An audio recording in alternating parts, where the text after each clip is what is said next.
Right. Well, we got so much to get through with this show. Let me just get this. I don't quite understand. You were given a gift. And the gift was a golfing day of golf. And yeah, for my Christmas present, part of my Christmas present from Jane, a night away, 2 rooms, 2 rounds of golf, dinner for 2, right? But not with her, I noticed. Well, she doesn't play, no, she knew, no, it was a present, playing golf. It was a golfing day, she doesn't play golf, so, I had to choose someone to, take away. It's alright, it wasn't a romantic meal. No, but that was my immediate thought. I was... yeah, me and Carl, just, getting in there in the jacuzzi together. It just sounds like an excuse for Jane to have a day off from you. But you don't play golf, Jane. I know, go. Go. Yeah. Enjoy yourself. A bowling ball with my name on it. So, chose Carl, obviously. We went, well, it was a great day, wasn't it? Brilliant round of golf. Absolutely brilliant. Such a beautiful place in Stoke Poges. It's like a really posh place. And are you a good golf player? Well, we'll get to that. Oh, okay. Well, he bought the shoes especially for it. Oh, I'd love to see him in those little shoes. I know, and they were no good because they were metal spikes. We had to change them. He was annoyed straight away. He spent over £22 on these golf shoes. We hired a buggy that was brilliant fun. I was bombing along, wasn't I? I don't drive, but it was great on that buggy. Well, you've been on a buggy with me, and you were a bit scared. Yeah. What? I nearly killed us once. I was just taking banks and things, but you don't see sort of bunkers, and he'd scream, go, stop! And he'd put his foot down the brake, and then I reversed. At one point he sort of did a handbrake turn next to the lake, and then we had to reverse, right? And you just flick a switch and put your foot down. He did that without looking. I looked behind, there's a big oak tree there. He screams, watch the tree, right? So... Dukes of Hazzard. I kept jumping in and leaving him behind because I had to go to my ball. Anyway, so the first shot, I got on the driver. I honestly did one of the best shots I've ever done. It went straight down. It was great. I thought, phew, got away with that because it's always the first one because it's a clubhouse and you want to look good. Yeah. So. He tees up, right? And I've been saying, buy some balls. He just got 6 balls. I was going, what if you lose me? I want these 6 balls, right? He he tees up, right? Whacks it. It goes miles, like, right angles, straight into these, the woods, right? He turns around, he goes, go and buy some more balls. So I'm laughing, because it's, like, impolite to laugh, but he broke the ice for me, and I was falling around, and then his second shot, I go, you're off for 3 now. If you take another shot, he went, oh, right. So it's his 3rd shot, he puts the ball down. He hits the ground before it and misses the ball altogether. And I was on my back, wasn't I? Unbelievable. Actually rolling about on his back. And we were terrible. I went round 107, he went round in like 119 or something. Sure. It was just rubbish. How long did it take? 5 hours. Of course. And there was no one around, luckily. But it was fantastic. So then we go and have our meal. What annoys me, I said, right, I'll go for a run. He went, I'll have a bath. I said, I'll see you at 7:45. At 7:55, I have to call him. He's not ready, so he's let me down there. I can't stand lateness or laziness. Lateness. Yeah, and he's let me down. Do you know his excuse? He fell asleep in the bath because there was no light bulb. There was no light bulb in the bathroom. So instantly he fell asleep. And he was late. No, do you know what I mean though, Steve? If you're sort of, like, nice and warm and what have you. I was tired anyway, I've been stressed out for 4.5 hours, right? My life flashed in front of me a few times in that buggy. So it's all sort of wears you down a bit. I thought, right, I've got a headache. You're going for your run. I'm gonna have a bath. I walk in, put the light on, for some reason it didn't come on, but I thought, it's alright, I'll just, doesn't matter, you can have a bath in the dark. It's summer, so it's light anyway. Well, there's no windows in the bathroom, so, yeah. So you were in the darkness? So I'm in the darkness. I nod off because I'm shattered. He calls up, asking me. So I said, well, I won't, it doesn't normally take that long for me because, I haven't got, like, long hair, I've got a dryer and shit. I can sort of one wipe. Yeah, he's already 10 minutes late, though, when I called. Well, 10 minutes. 10 wow, minutes. Lateness is lateness, next. It doesn't matter, dinner wasn't until 20:15, so we had, like, another 20 minutes anyway, so it doesn't really matter. Yeah, but we said 7:45. So he's calling up, hurry up, so I said, yeah, alright, so I get out, and drying, like, my tackle and what have you. Calls back again 30 seconds later. No, I don't, I don't like that. You're not gonna do that, no. You better wipe. 30 seconds later, come on! So I end up going downstairs to the meal area. Naked. With a wet shirt on and wet socks. I've got headache as it is. Meant to be a relaxing weekend. But anyway, so we have our meal, which is really nice. And then we're sitting in the bar. I'm having a cigar by the fire. Yeah. Like, we're having a rather nice Pinot Grigio. Yeah. He's there going, I've got an egg. Is this 1955 you live in? It's so right. We are knackered because you know he's not used to work. I've seen him moaning, falling asleep. He's not used to it at all. And you've been on your feet for over half an hour. Yeah, right. So yeah, we didn't even walk around the golf course. We had a buggy. Yeah. Wasn't even exercise. So we get onto conversations. He's talking about. He's asking me stuff about evolution. What about, tell me that. Why did the giraffe? What's that rubbish about the giraffe getting a long neck? I said, well, it didn't try and get a long neck. It was selected. And he said, but why would evolution do that? I went, well, you think that evolution didn't do anything? There's not this consciousness, there's not this will that a giraffe has to stretch its neck to reach the leaves. One had a long enough neck to survive and pass it. He was going, yeah, but why did evolution? This isn't. But by the way, this isn't the most stupid thing. This is warming up. This is about 8:45, right? He said, why didn't evolution make a giraffe good at carpentry so it could build a ladder? Right. Yeah. Okay. No. All right. Okay. So he's thinking around it. He's trying to pick holes in evolution. Yeah. We get on to. I said, well, things are. I said, we can see the speed of evolution in lower life forms like bacteria, viruses. They evolved, and that's why soon we won't have an antibiotic that can kill some certain bacterial strains. And he said, and this is about 11:30. And I said, I'm going to bed. Right? He said, in the future, they reckon that you'll be able to wake up and eat a yogurt you can have a chat with.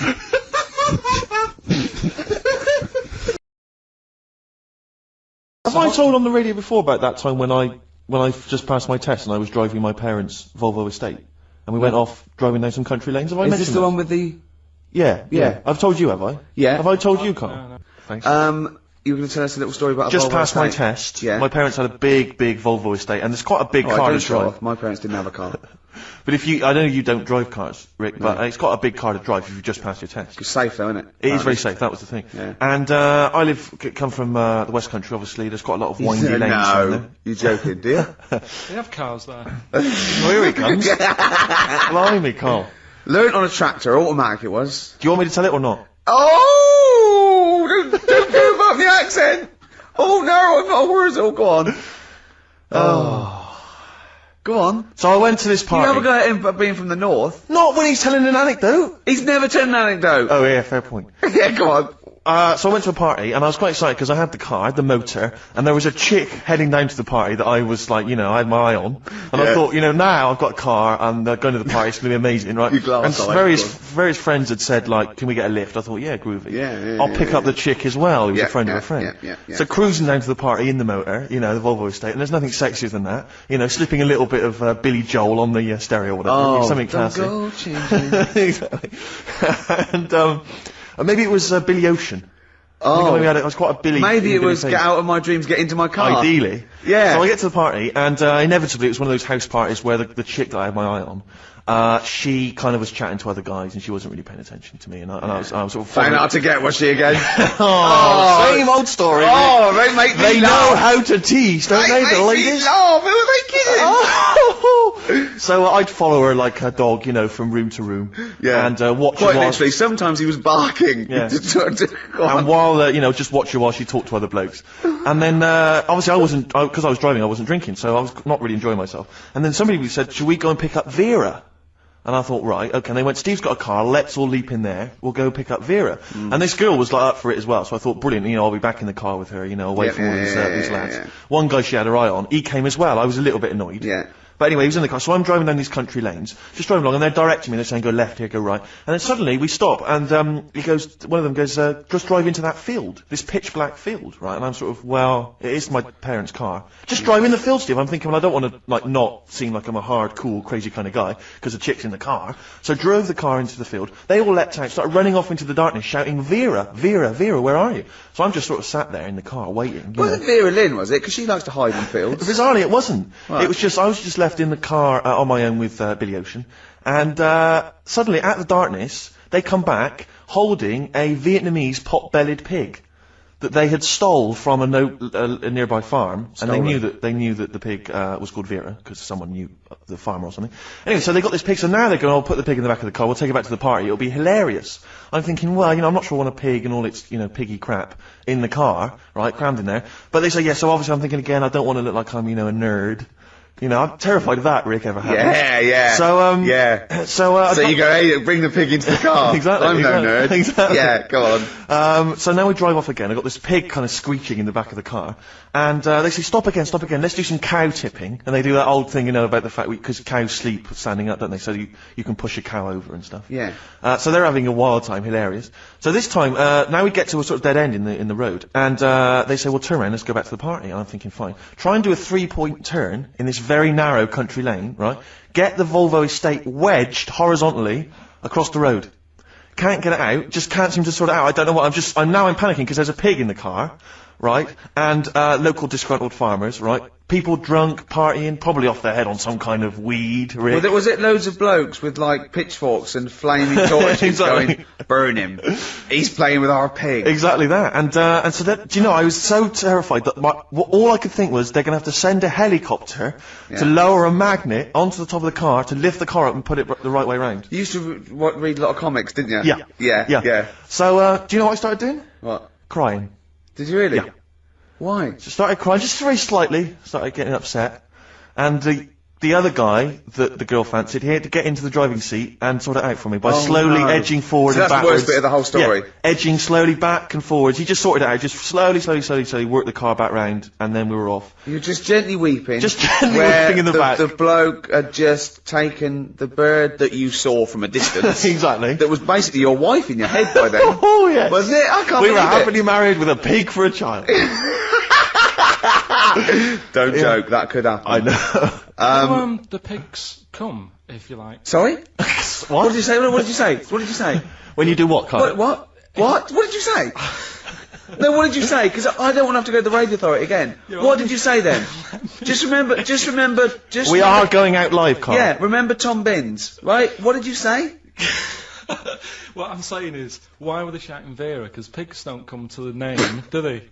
Hey?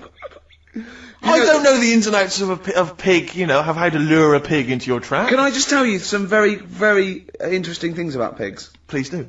Right. One, everyone knows they have a corkscrew-shaped penis, right? Yeah, A corkscrew-shaped Yeah. penis. That's the tail, isn't it? Two, they can't look up. They can't put their head back and look up, right? Three, they can have a 30-minute orgasm. Rick, is it only pigs that have got a corkscrew-shaped penis? No, and landlords. Okay. Very handy. Right. Last week, after your nervous breakdown, you went to Hastings. Yeah. Can I ask, why the hell did you go to Hastings? It's so arbitrary. What do you mean? Why go to Hastings? You lost him on arbitrary. Why did you choose that above all other places within... It's amazing, isn't it? You look at his face when you say a word that, he doesn't understand, and it just goes dead. It's like when your computer freezes. Yeah, it is like that, yeah. Is there an equivalent to Control Alt Delete when Carl just doesn't understand, so we have to press, knob, bollock, finger up arse. It takes him out of his sort of stupid, doesn't it? Now that's three things to press, but you've only got two hands, so... Wow. Yeah, I know. God, what would I do? I'd have, hold on, so I could have the thumb of my right hand, pop that up his arse. I'd have probably my index finger of my left hand on his knob.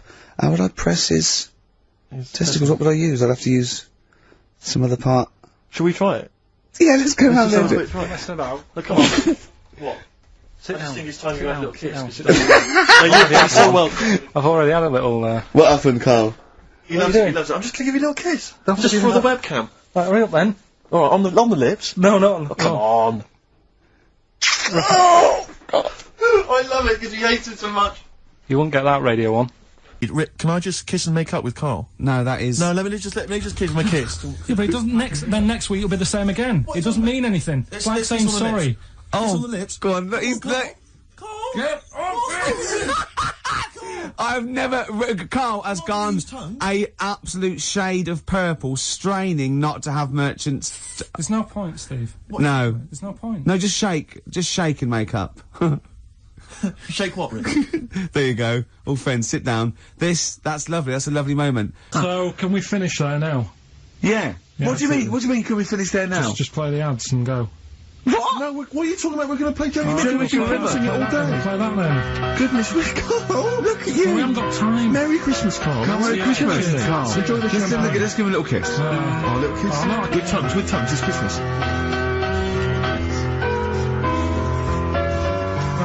Stop messing about.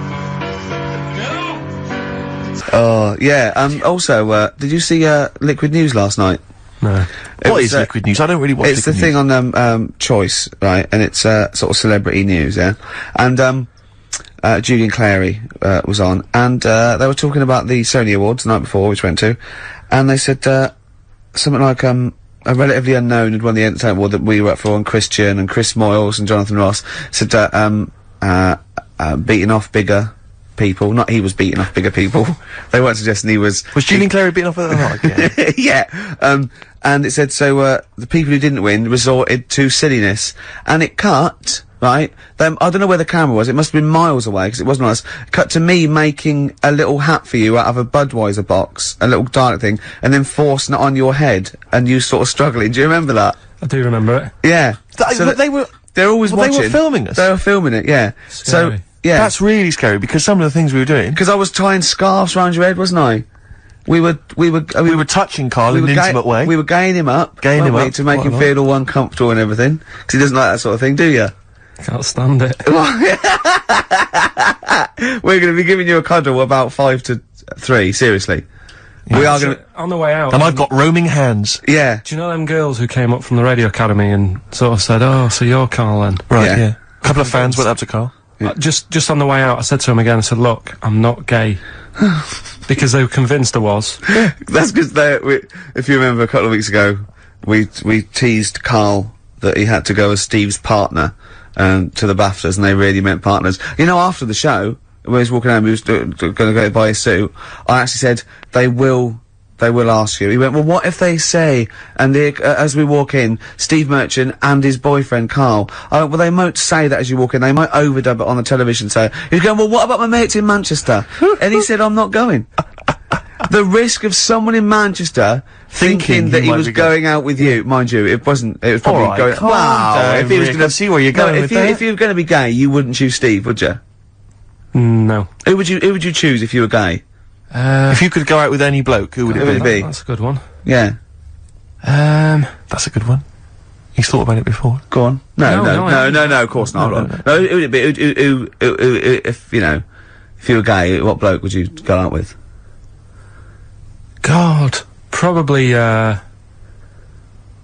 Jonathan Ross is alright. You gay! You fancy Jonathan Ross, you Bender! Oh, Bender! Rossi! Bender! Oh, you've got his number, haven't you? We should get contact. I love you, Jonathan! You! You Yeah. know, you just mentioned there about sort of no knickers and that. It's just gonna be your Auntie Nora. No. Right. It's just, you know, like the last flat that I lived in, I always had a good view across the road and I could see, it was the hairy, There was a hairy well, Chinese not hairy kid. Chinese kid, he was just a Chinese kid, actually. Yeah. Running Because about. that's rare, isn't it? Hairy Chinese kids, very Yeah, rare, isn't it? yeah. There's only one official sighting, isn't there? In one of those shit little magazines that you buy. Yeah, he was running around in his underpants. Did I you? mean- Sorry, you just swore ironically. I mean, I imagine if there's any newspapers listening, you did that because you're sort of jokey and. Yeah, go on. yeah. Let's not swear. And there was Go the on. old woman who didn't move, she was just sat there reading the book all the Who time. we wasn't think possibly died and no Well, one came round for weeks, might yeah. have been. But, and now I've moved, right? And it was quiet for a bit. I always look at what view I'm getting, right? Looks across and it was just sort of empty, sort of flats ready for people to move in and that, right? Anyway, people are in there now, right? And they've put all the furniture in, but I haven't put any curtains up, Oh. right? So anyway, I'm sort of washing up, just having a look out the window, right? Girl sort of, wandering about, you know, knickers on, right? With no knickers on. You mean No naked? knickers. Well, she had a bra on. Right, but- okay. But, She's no probably knickers. looking for a knicker. So, I thought, oh. And I don't know how long I was looking, No. right? But anyway, she looks across. God. I think she spotted me. Yeah. I think, oh, God. I felt really bad. Yeah. I said to Suzanne, Sorry, is this some sort of Peeping Tom confession while the Telegraph are listening? I've no idea. well, it's not, that's the thing though. Peepington. If I was peeping, she was peeping as well, because she was looking over. works both ways, doesn't it? Yeah, but yeah, all she could see of you was your bald head. Yeah. No, but And your this hands is it. moving as you were washing up.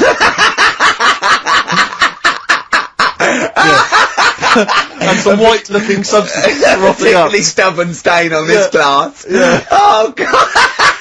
Imagine that. Imagine if she looked across. I'm assuming your sink is lower than the window. But didn't she just, like, just cover up or something? Or she looked back and go, oh, you looking at a funny? Well, the thing I did, What? I thought, just sort of drop me boxer shorts. Because I What? thought, well, Suzanne said, what are you doing? What are you talking about? What are you talking about? No, just so they can see me cheeks of me. What are you talking about? No, because I thought, if she thinks I'm walking about in the nude as well, then we've both got something out of it. Carl! This sounds like a bad excuse in court. I know. This is Or the plot of a film on Channel 5. I mean, this is like the doctor who got done right for exposing himself to a patient and then painted that little thing that you look down their throat pink. Yeah. And going, this is what they saw. yeah. No, so sorry, you were looking at a woman dancing around naked, right? So the only thing you could do was immediately drop your boxer shorts. So she looked across, saw you fully clothed, saw you took your boxers No, she off. wouldn't have done, because it's sort of just the top half and the sink's at a side angle, so I was sort of looking out. So This she is wouldn't genius. so she wouldn't have seen your trousers then anyway. No, she did. I moved in front of the window. So you then made them. You actually climbed in front of the window. Oh, this is amazing! So you climbed in front of the window to show off No, your it wasn't your naked obvious. lower half. Suzanne said, what are you doing? And I I said, bet she did. What are you looking at? I sent you in here to What clean are up. you doing? I'm just taking my trousers down, standing over the window. Why? Because there's a naked woman across the road. What do you think I'm doing, Suzanne? I'm exposing myself while looking at some free funny. leave it. What's up with you, Suzanne? leave it then, leave it. Christ. Are we doing Rockbusters or what? Yeah. Oh, she sent you in there to read up on Einstein. She comes in and finds that.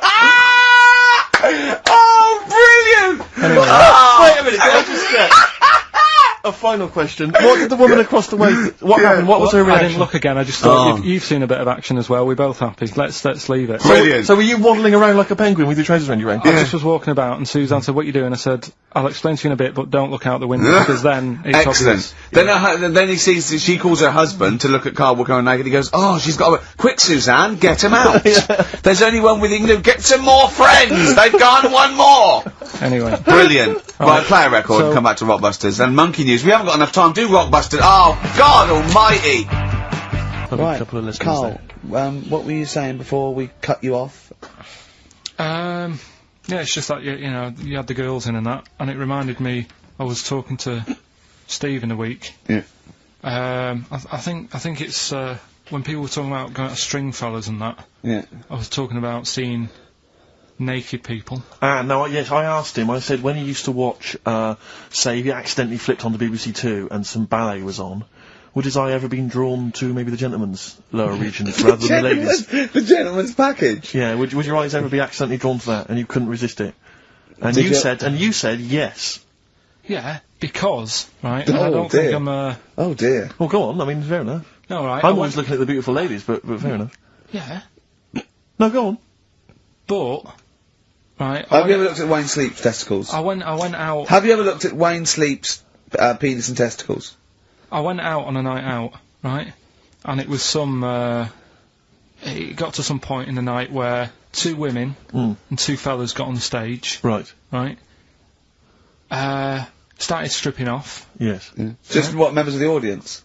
No, I think they were like part of the act, right? Right. And What was it, panto? they down the fellas had like their undies on, and the girls just had their knickers on, Yeah. right? And Sounds pretty erotic at the moment. Go on. and at the same time, they all whipped the pants off, Yes. right? It was Now- Spuck's Fizz, wasn't it? The adult show. Now I said to Steve, at that point, Sorry, I wasn't there. He said it to me later. yeah. I said, well, you have a quick glance at the fellas, and then the annoying thing was, I thought, right, now I'll have a look at the women, and it was too late. They put the knickers on. How long were you looking at the fellas? Not that long, but But it why was were you like, looking at them first? it's human nature, isn't it? Why? I don't know, but I'm sure you would have done the same thing. You just Why? sort of think, well, how are they shaping up? So hope they weren't it's a shaping up at comparative all. test. So who had the biggest knob? Which one of the blokes had the biggest knob? No, it's like, you know, normal. But This is a whole new side of you. This is a whole other area. So you look at ballet dancers, you look at the gentleman's. No, I don't. package. I just was when he said this, it reminded me of this night when I was walking home thinking, Oh. didn't get a look because I was messing Where out. was this? What event was this where people are stripping off? Carl, I tell you what, you are the most interesting man I have ever met. But are you comfortable being nude and that? We've done this. Well, I don't know what this is. We did this last week about, are you comfortable being nude? No, I think I know, I was talking you're about probably that. most comfortable being nude. It's just probably not in public. Well, Ricky's only really comfortable nude when he's eating.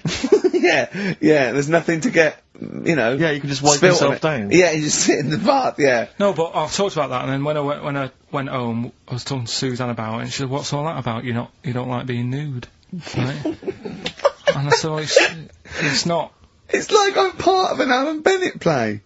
It's just, I love the way you talk. Remember once, right? I don't know if you should talk about this really, but Well, that means you should, so go on. Go on. oh yeah, right. We went to Tenerife, right, one year, and I was still living in Manchester. I'm scared now. Yeah, that I don't know everyone what's said that. I'm actually No, scared. I'm thinking about Suzanne, but she's Well, working. I don't want to know anything about Suzanne, Come to be on, no, honest. but If come it's on, really- It Go on. involves me more. Let's Go hear on, the story. go But on. I'm just explaining to you that I don't like being nude. Yeah. Go on. So you're in Tenerife. In Tenerife, right? Didn't have much money. Stayed in this apartment that wasn't that nice, right? Had cockroaches in it and stuff, right? Didn't have much money to go out at night. So we're in this sort of death trap of an apartment, right? Uh-huh. Anyway, so when I was younger, right, had a bit more energy. So Sounds like He's 30. 80, I know. so you know, start having it away a bit. It's a joy. Beautiful. It's So, good, yeah. I've been here to work. I love it. Go on. Right, so, you know, doing what I do, right? Yeah. Someone starts banging on the door. So Suzanne Everyone's says, at it. Right, so you mean knocking on the door? Right, okay. knocking on the door, right? So Suzanne said, you better get it. So I said, oh, I can't get it now, can I? I'll have to wait a bit. Right. I can't go to the door. Go on. So the banging's getting louder. Yeah, Someone at the door. yeah. And she's like, oh, hurry up, it must be important. I'm like, in a minute. Just... So anyway, I don't want to know anymore. stick... Keep Well, going. leave it. No, No. come on, finish the story. Open the door. It's a fireman. So I just stick my head round, and he's going, you'll have to get out. The building's on fire. Right? So I'm like, in a minute. Sorry, you weren't still having sex at this point? No, but, you know, Right. still sort of got to wait a minute, or I can't get my pants on. Oh, Carl, I wish I'm so sorry. Right, go on. To the So listener. now, So the, what- the place is burning down. So it could be a serious big fire going on. Yeah. I'm sort of waiting. You can hear people sort of screaming and that, panicking. Is that because the door's open and you're nude? The fireman's saying, will you get out, will you get out? I'm saying, in a minute. Right. And Suzanne was saying, you know, think of something that's not sexy. Sure. So I was thinking of people, you know, thinking maybe down in a fire might sort of calm you down. Yeah. Then the fireman said, we need a big pole. Yeah. Yeah, Sure, go on. But what I'm saying is, that, to me, I wouldn't have wanted to go out and be safe over, do you know what I mean, over being naked. I don't like walking about without on. So what I'm saying is, even if that fire... I love the idea of everyone huddled in there with all the firemen. It just, the camera's pans along and it's Carl. Yeah, a Just local news report. naked. With still But would standing you, proud. would you have gone out, we're now on, But why do I have to go out with now on? I just grab a pair of jeans. alright, but you just, you know... What? There's a fire, Carl! Yeah, but can See, you no, imagine if not you- everyone looks at men's packets. That's only you remember. Most of the other firemen wouldn't be going, oh, look at him.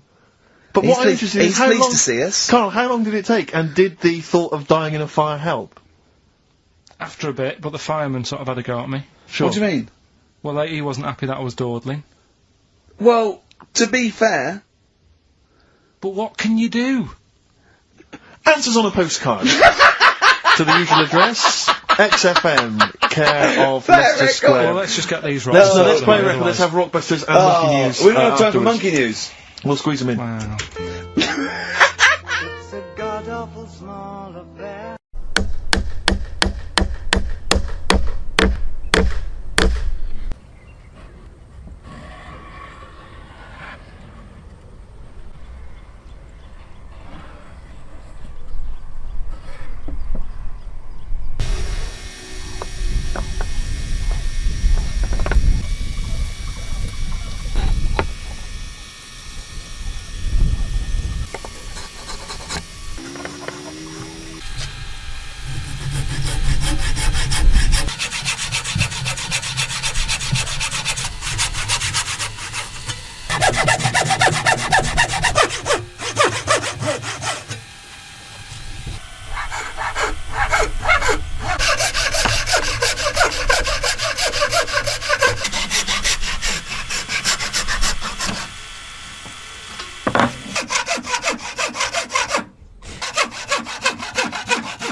And don't worry, I don't say, oh, it's really bad. Just think she's 98. Let her have a nice rest of the life. Yeah.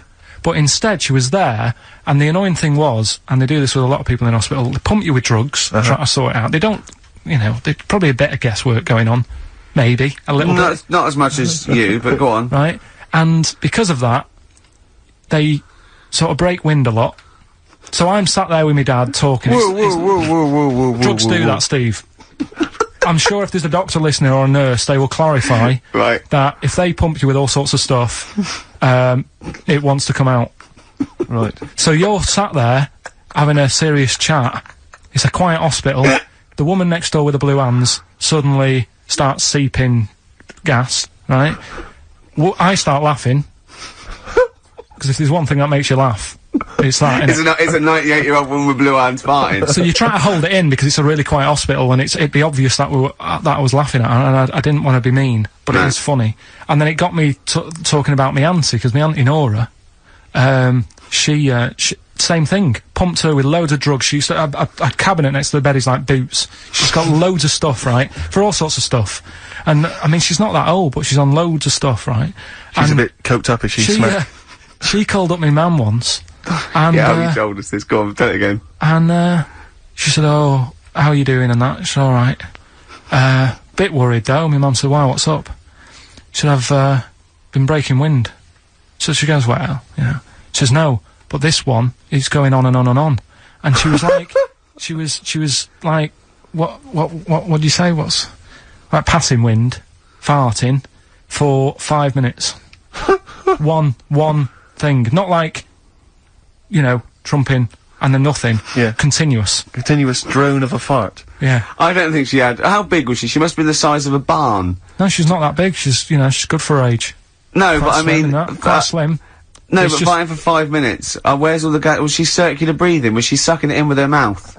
It was just, I don't know that much about it. But she called up my mum. About 2.5 minutes in. Could you hear it in the background? 2.5 minutes in! 2.5 minutes in, she called my mum up, and it went on for a further 2.5 minutes. Oh. And she just stayed on the phone, did she? Where The whole was- time going, well- can you hear that? Well, Yeah. Did she hold the phone next to her arse? Listen to that. She was off the I'm ground. trying to work a tune down. she was actually hovering. She was 4 Yeah. foot off the ground when they found her, the ambulance Yeah. men. The cat's dead. Don't light a match! Don't light that cigarette! Yeah, it's like that advert. The kids come home from school, switch on the light. Yeah. There they see Granny Yeah. hovering, turn the light on. Be careful if you have an elderly woman at home. Yeah. Drugs make you fart. so it was last week when there was a little bit of confusion over the one for Holly Valance. Of Right? course. I don't think it was confusion, I think it was your error. No, it wasn't. And it was holy valance, and you meant pelmet. Then Becky, who called up that time and said, "Oh, if you're getting mistaken with pelmet," right? She sent me an email in a week saying, "I've done a bit of research. It was my fault. I've made an error. It is a valance." Okay. And I know about valances, as I told you last week. At the very end, my auntie loves them. Yeah. Right? She makes them. She started off just like putting them on top of the sort of window around the curtain. And then she thought, oh, I can do more with this. And she had a little coffee table that had magazines underneath, and she said, I'm sick of seeing them magazines when I'm sat down. She sounds like a Pilkington. So I'm sick of seeing them magazines when I sit down. So she put a valance round the table. She just got valances around everything now. Then, next step, she tapes everything. She never actually watches telly, she tapes it all. Because she gets sick of listening to the adverts and that. So she tapes everything, so she's got loads of videotapes and that. And the video used to get on her nerves. When she was watching a film, she'd see the clock changing. And it distracted her from the film, so she put a valance round that. That's genius! So, that is or is it mental? Only Mrs. Einstein can tell us. I don't know. She's even made a little, Jack Russell look like a hovercraft. It's great. So everything's got a valance? If you go round and you stand still for too long, the chances are she'll put a valance around your head. This is this is Auntie who? Auntie Nora. And this is the one that farted for 5 minutes. Lest our listeners forget. Farted for 5 minutes, called his mum, saying I'm farting. 2 minutes into the fart. She said about 2.5 minutes in. She said I'm about 2.5 minutes into the fart. My mum said, how long's it been going on for? She said, well, it was about 2.5 minutes before I called you. And then it went on for a further 2.5 minutes or something. And, then it stopped. And, she couldn't time it because there was a valance over the clock. Because it used to annoy her when she was on the phone that you put her off seeing the time. She was guessing it was 5 minutes. This was one consistent fart? Yeah. I mean, it wasn't making a noise, it was just... Oh, it wasn't making a noise? Just gas. Right, endless gas. So, there you go. That's fantastic. I'm so sorry. It's like, right, listen, when I was a kid, right, and it's alright for you to go into women's toilets when you're a kid, it's like, oh, it's a bit cute, right, as long as you're not, like, over 15 or something, right? Right. But when I was a kid, I went into a toilet, and women, when they use their little cubicles, they don't shut the door. Some of them just sit down on the toilet, right, and you see everything, and, no, seriously, that's probably one of the first times I saw, like, a woman. That, right, and my Auntie Nora when she was staying over. What happened with your Auntie Nora? She was, she's into wearing caftans. Into wearing what? You know, caftans. Oh, yeah. What caftans? Big, bellowy sort of dresses. Right. And, yeah, I used to sit on the floor at home, in front of the telly. Sure. She was on the chair behind. She did a bit of a, sort of a Sharon Stone scene. Oh, God. Yeah. Did you see it? There was no underwear? No. What age were you? What was it like? What age were you? It was like a ripped tennis ball. So. What? Right, we're off air. We're off air. Either that or put us in for the Sonys. No, because I read it and kind of started having sort of memories of Auntie Nora again. Yeah. Because she used to always, like, now, Auntie Nora is the woman who farted for 5 minutes. She had wind for 5 minutes. Sure. Yeah. But she also, she used to say, oh, Karl, rub me back. Right. And, with her being quite old, it was all sort of mouldy and warty. It was mouldy? No, mouldy. Mouldy. Right. And what did you do? I didn't like it. I hated it, in fact. It was like reading a Braille book. Yeah. It was like putting your hand in a load of Cocoa Pops. Oh, dear. All really big brown things. And I just thought framing hers would be sort of 3D-ish. Oh. Right, yeah. What's that, a chunk of the moon? No. Yeah. Did you Artex that wall? Yeah. That's Auntie Nora. That's Auntie Nora's back. Oh, God. Any piece of your body can't you leave behind? That's disgusting. Putting your hand in some... Is she the one with the split tennis ball when she wasn't wearing knickers? Shut up. What? No, let's not discuss the tennis ball. Okay. So she used to get you to sort of knead her dough on her back. God, this is really bad. But like, what would she with her dress or whatever? Or she wore those sort of squid-looking things. Like sorry, what? What? Those squid looking. Hey, Auntie Nora, a couple of octopuses. What are you talking about? What do you mean? It's like a nightgown type thing, but what's squid got to do with it? Because he sort of looked like a squid around the edge. Oh, I know, frilly things. Yeah. And she just said, I'm aching there. Oh. She was never well. She was never. Do you know what I mean? She's always has something wrong with her. I don't ask her how she is. It's just like she's not going to be all right. Did she have wind when you were sort of neat? It must have been like playing an accordion. Yeah, get a little tune going. Wow. Oh, who's your auntie with the tattoos? That's Hazel. Oh right, yeah. Let's leave that. Why? Oh, let's Why? not talk about We'll leave it. What have I come across there? What's up with that? Hazel? What's up with Auntie Hazel? There's nothing wrong with it. It's just a what? Just a lesbian, which is nothing wrong with that. Well, no, but you've made it sound like there is now by not wanting to say it. My aunt is a lesbian. I know what you're saying, though. I know what you're getting at. Just because I call her Uncle Hazel. Play a record. He's from Manchester. Please forgive him. Carl's back. He's cheering up a little bit because I think he's vented his spleen a little bit on cities around the world that aren't as good as Manchester. So, is any of your family left in Manchester? Because they all moved away, didn't they? You came here. Your dad's moved to Wales, for Christ's sake. Well, your family are all around the... Brother joined the army to get anywhere. Just take me anywhere. We don't know where he is. His sister's moved away, so no Ireland, one... Yeah, there you go, you see? So, that's just one family. That's one family who love Manchester. Exactly. Alright? Tell you what, Steve. Go on. I did find out in the week. Yeah. World record, right? Person with the longest trump. With the longest what? Wind. Fart. Right. Right? 2 minutes 42 is the world record. Okay. Right? Well, I'm immediately thinking about a relative of yours who I'm sure did longer than that. Who still lives in Manchester. Auntie Nora. Now, Auntie Nora did it for her in 5 minutes, wasn't it? Starfighter for 5 minutes. But, unfortunately, she was the only person in the room. Whereas I think, which one's alive, Ross or Norris McWhirter? I don't know, actually. He has to be there. Yeah, I think he actually has to He'd be have present. to be there. Would you want to be there?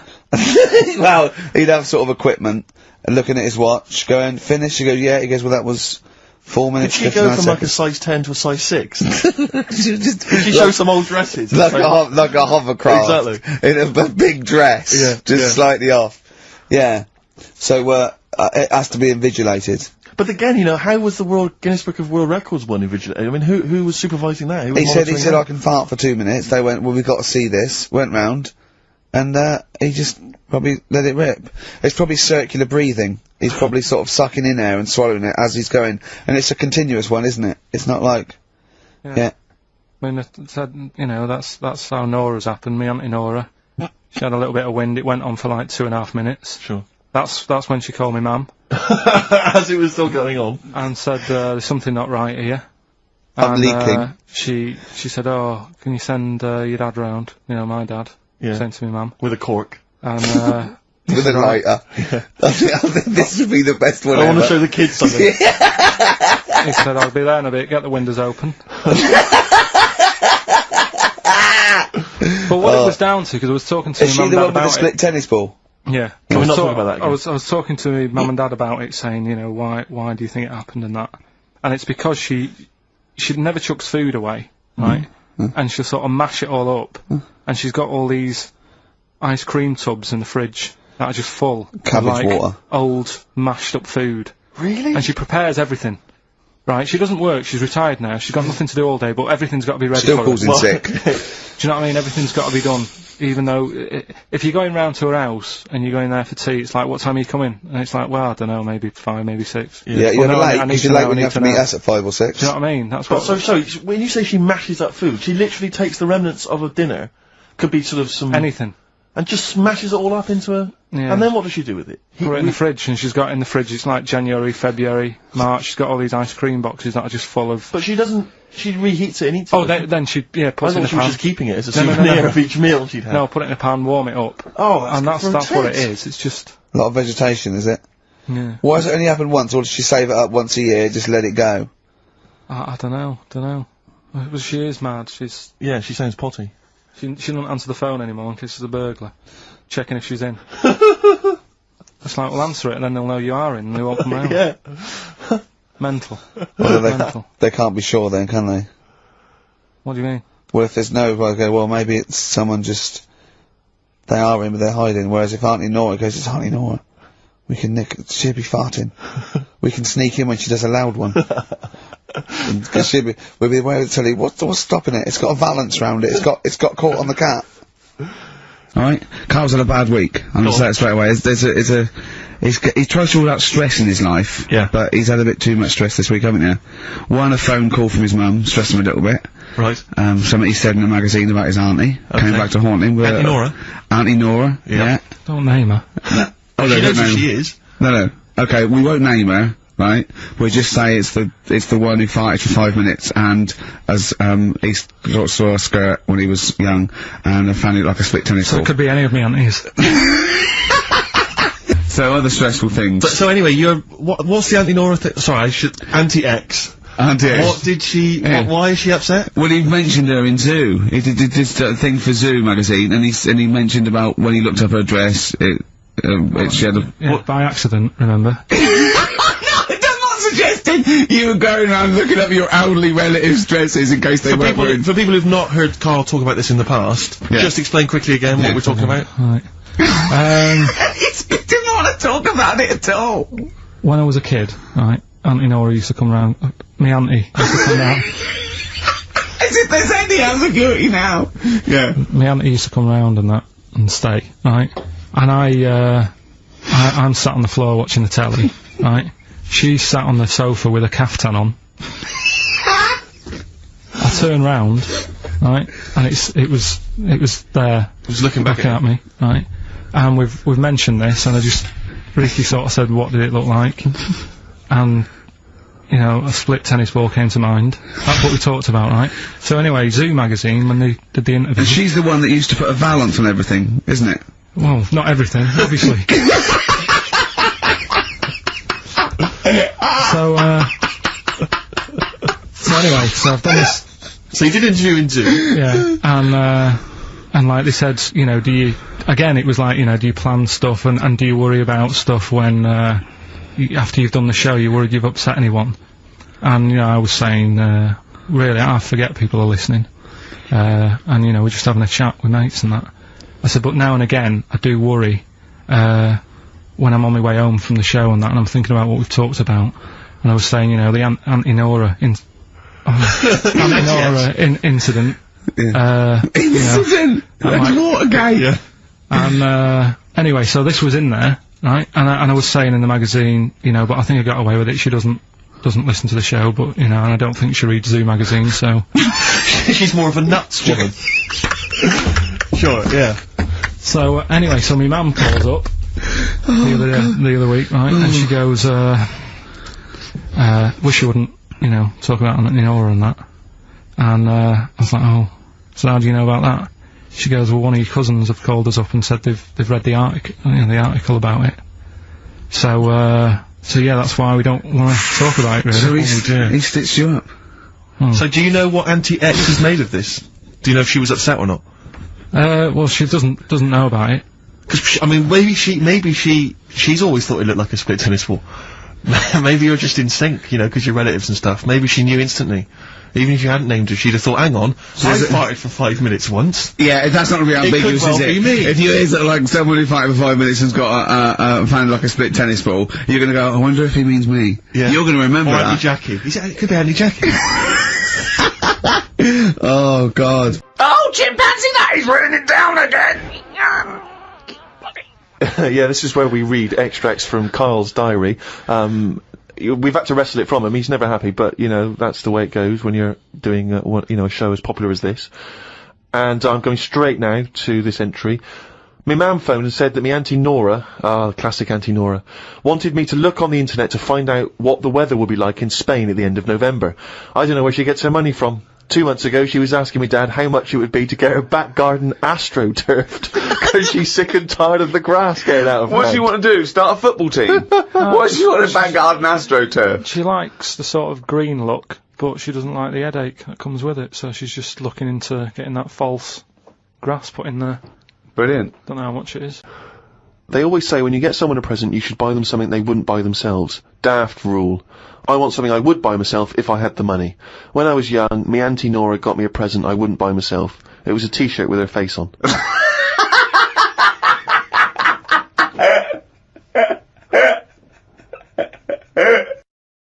Well, the terrible thing is, if you got testicular cancer and you eat meat, your bollocks come out of your trousers, and they're all over the plate, and you have to be asked to leave the restaurant.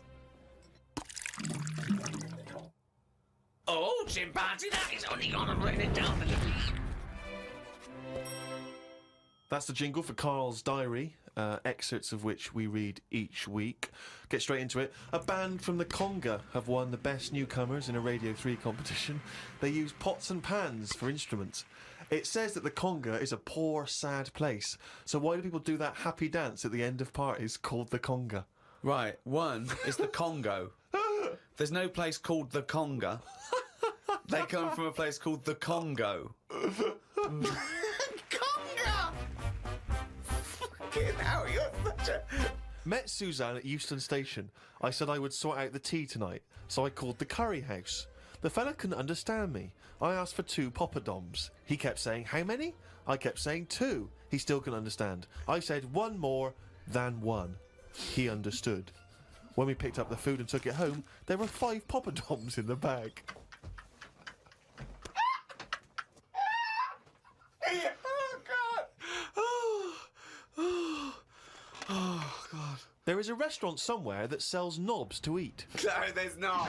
There is. No, there's not. No, there is. It says that women can't eat too many of them, and if you want a seal's knob for dinner, you have to book in advance. Right, it's gobbledygook. This is the ramblings of a madman again. It's a trend, he writes. It won't last long. It'll be like hummus. Called Ricky and asked what the difference is between the mind and the brain. Yeah, he did. That's a hell of a phone call Yeah, to get. unbelievable. Unbelievable. Ricky did explain, but I can't remember what he said. I wondered at what age you are when the mind kicks in. Okay. Ricky changed the subject and said there is an island called Spider Island. There's nothing but spiders on it. A bloke went to visit the island and said there was 1,000 types of spider in one tree. What do you think about that? What do you think of an island that's just full of spiders? I don't know, because you need spiders. I don't know what they do, but they say a world without spiders, like, wouldn't be good. But they sort of do something. There's something about if you did get rid of them all, it would have an effect. Well, of course it would. Get rid of anything, it'd have an effect. Not everything, though. Like I've said, you know, jellyfish and what have you. Well, no. It's 97% water or something. Yeah. So how much are they doing? Just give them another 3%, make them water. And that's more useful. Give them another 3% and make them water. Oh, God. Went into the gadget shop today. It's full of stuff that we don't need. Gadget used to be a good word that made you think of James Bond with all his gadgets. The best thing I could find in the shop was a clock that ran on potatoes. We are definitely going backwards. I agree.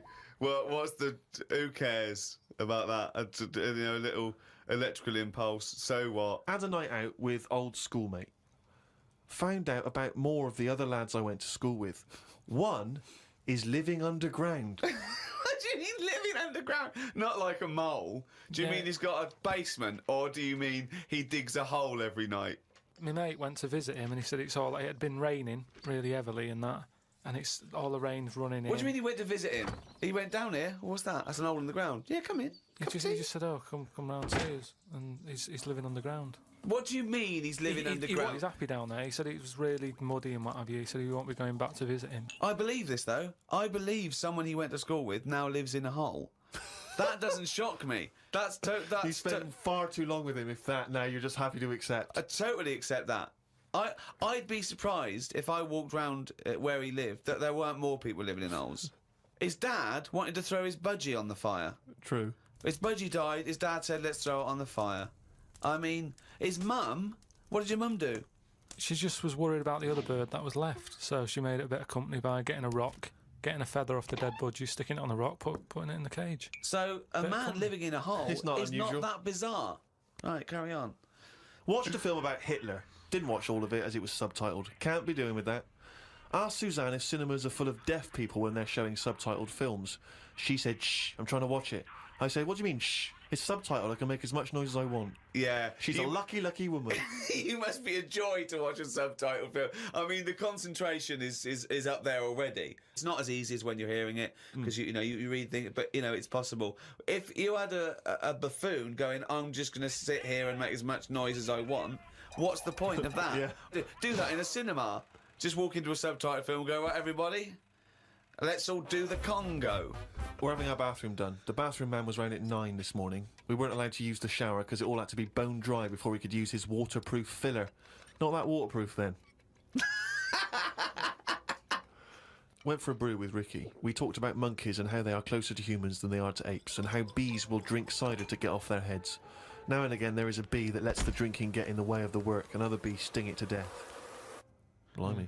Yeah, well, there are bees. They love a drink, and they will drink pure alcohol. They love getting off it, and they fall down and they're drunk, right? But some bees get addicted in the same sort of percentage as human addiction. Like 10% of bees, they can't get enough of it. They take ethanol, they take cider apples and that, and then when they get back to the hive, they go in a bit pissed, and they've got guard bees, and they go, "Come on, we've all had a drink." Bouncers. Yeah. They sort of are, right? And they push them away, and they push them away again. Then the next time they go, right, I've had enough. And they give it a good hiding. And Carl couldn't get over this. I saw his face, but I knew that he was thinking of that bee with sort of like eyes rolling around his head, a little bit belligerent with his jacket on backwards. Yeah. And the bouncer going, come on, son, we've all had enough. Let's move away, Yeah. move away. You're not coming in, right? You're wearing trainers. Yeah, you're wearing 3 pairs of trainers, and I'm sick of it, But what I did find out, because I went home and went on the computer trying to find out about drunk bees knocking about, they're not actually meant to fly. It's only because they don't know. Fly. Well, no, but they're if they were told that you're not actually designed to fly, they wouldn't bother. No, this is that thing that goes around that aerodynamically, on the face of it, looking at the size of the wings and the body proportions and everything, that it's a surprise that they can fly. Okay, it's not that no one's ever told them they can't, and as soon as someone tells me not meant to fly, they all fall out of the sky going, "Oh, what are we doing?" Like in a cartoon. No, but it's something about the confidence and that. At the moment, nobody's saying It's nothing to do to with the confidence. There is no such thing as confidence in bees. A bee never loses its nerve. That's not why it drinks. Because what are you drinking for? I'm just not confident anymore. There's no point to turn to the bottle. I can't go up there again. You're an idiot. Well, here's the question. This is going to be dynamite. No. No, I know. This is like Plato. Go on. I know it's going to be good. Is being English a burden? What does that mean? Yeah. Just because it's one of the... They say it's one of the most... Are we the most hated nation on earth? No. No, I don't think we are. No? No, it's the Americans, isn't it? We're second, are we? Oh, was he so rubbish at Eurovision? Yeah, I suppose so. What, Eurovision Song Contest? Yeah. I don't think you're meant to take that too seriously. I think the embarrassing thing is... When you've got people up there singing Boom Bang a Bang, it's not to be... I don't think it's a barometer of doing well in the global market. I think the problem is now that whereas England, for good or bad, was once it ruled much of the globe and a vast empire. At its now, peak, the empire was 4 times bigger than the Roman Empire. What do you think of that, Carl? Did we do anything though? When we had a lot of people, did we do anything? Because I think it's like a business. Yeah. When a company gets too big, you take on too many people, and then you've got places for people to hide. So even though you've got a lot of people turning up late for stuff, hiding, pretending they're doing stuff. Yeah. I'd say keep the empire small, but keep them all good. It's not about numbers. There's not power in numbers. There's a lot of laziness in numbers. Small group. Red Hand Gang. They got everything done. The what? Famous Five. Musketeers. There's only 3. You don't need loads. D'Artagnan wasn't even one of them. Well, not an official musketeer. That annoyed me a little bit, because he was the main one for me. Yeah. D'Artagnan. 7 dwarfs. Got it all covered in 7. What did they get covered? No, they just had everything covered. If you wanted happy, come here. feel like moaning, get moany over. No, there wasn't a moaning. Well, what I don't know all the names. Grumpy. But I'm just saying to you, you got it covered in 7. Got it done in 7. Don't have 10. Magnificent 7. You're doubling up. Yeah. Yeah, it's always... But I'm just saying, so the empire, it's not about the amount of people. You don't need loads of people. England's tiny. But we used to be good at something. I don't know what we're good at anymore. Good at war. We're always good at war. We don't do that anymore, do we? Well, we did. We've We've had a rubbish war at recently. stuff. We invented the language. Yeah, but it's a difficult language. It's one of the most difficult languages. Yes, but because And we're because of English, we don't have to learn any other language, because everyone else speaks English, so we can go abroad and just speak with our native I don't tongue. think it works like that. It's so complicated that we haven't moved on. Look at Germans. Apparently it's a really easy language to learn. They're brilliant at making cars and that now, because they're not still going, what's that word again? The amount of times I have to ask for a dictionary. Now, Germans, the language is really easy, so they can move on and carry on with stuff. Just get on with the car. Whereas we're messing about with language. It's complicated. It is the most complicated language. Look at the way, like, abroad, everyone learns 2 languages. Here, I haven't even learned ours properly yet. I'd go along with that. So that's what I'm saying. So how come other countries have got time to learn our language, but we haven't even learned ours yet? It's complicated. We made it way too complicated. Stephen Fry, he might as well be foreign, some of the stuff he says. I don't know what he's going on about. Just goes on with these words, and I think, who knows what he's talking about? And we've done that. We've created that. We can't moan. We can't say, bloody Germans have come up with that. We've created the longer words. So that's the problem with English. We make life difficult for ourselves. Thank you very much. Right, look at it like this. Jesus. Look, I see it all the time now. Go on. You go, where are you going, to someone? And they go, I'm going to Dorset. Aye. Oh, aye, what road are you taking? Don't know, just pop on the sat-nav. Now, that's a start, isn't it? Okay. Let's act that out with me, okay? I'm going away for the weekend, Carl. Are you? Yeah. Where are you going? Dorset. Oh, yeah. Are you getting there? Car. Oh, right, yeah, well, which way are you going? Don't know. Why do you want to know? Oh, just making a friendly chat. Just, you know, I'm interested in geography. Which way are you going? Well, I don't know really. I've got a sat nav in my car, and I'm getting there. And what do you know? What? Easy, isn't it? Well, I'm not a pigeon. I don't. I mean, you got an A to Z. Well, yeah, but it's on a computer. The A to Z. What's the difference between looking at an A to Z and? It's a bit lazy, though. Not really. No. Why? Why is it any different that I've got it computerized so I can go along? A to Z's a bit dangerous, isn't it? It's a bit. Don't go to A to Z when you're driving along. Clive, who are you talking to? Because we need to hit the road. We need to get going. Well, it's this fucking idiot who wants to know what road I'm taking, which is a fucking boring thing to ask. Anyway. Sorry, who is this twat? Because we really got to get going. He's a fucking dickhead. I think he's an A to Z salesman by the door. I mean, just tell him we're using the sat nav because it's the quickest, most efficient way of doing it. It's the quickest, most efficient way of doing it. No, but look what's happened. Who the fuck are you? Would Columbus found America if he had a sat nav? Yes. No, he wouldn't. He'd have put in America and he would have taken it to He wouldn't. America. He only found it because he got lost. Now, if everybody just goes... Hold on. How would an undiscovered country be on a sat-nav? No. Go on. But I just What's mean... the difference between the sat-nav and the map in that regard? Because I've found some lovely little cafes on roads I've never been on. And I've instantly gone from finding a continent to a little cafe. I love that. Little greasy spoon. I am off to discover the unknown world. Where are you going? Well, I don't know yet. It's the unknown world. What are you taking? Just a boat, all lazy swim, you cunt. I love the fact that he's so Luddite now, he's annoyed at the sat-nav. I mean, you'd have probably given Columbus a hard time. Oh, got a compass. Don't you know where north is, you twat?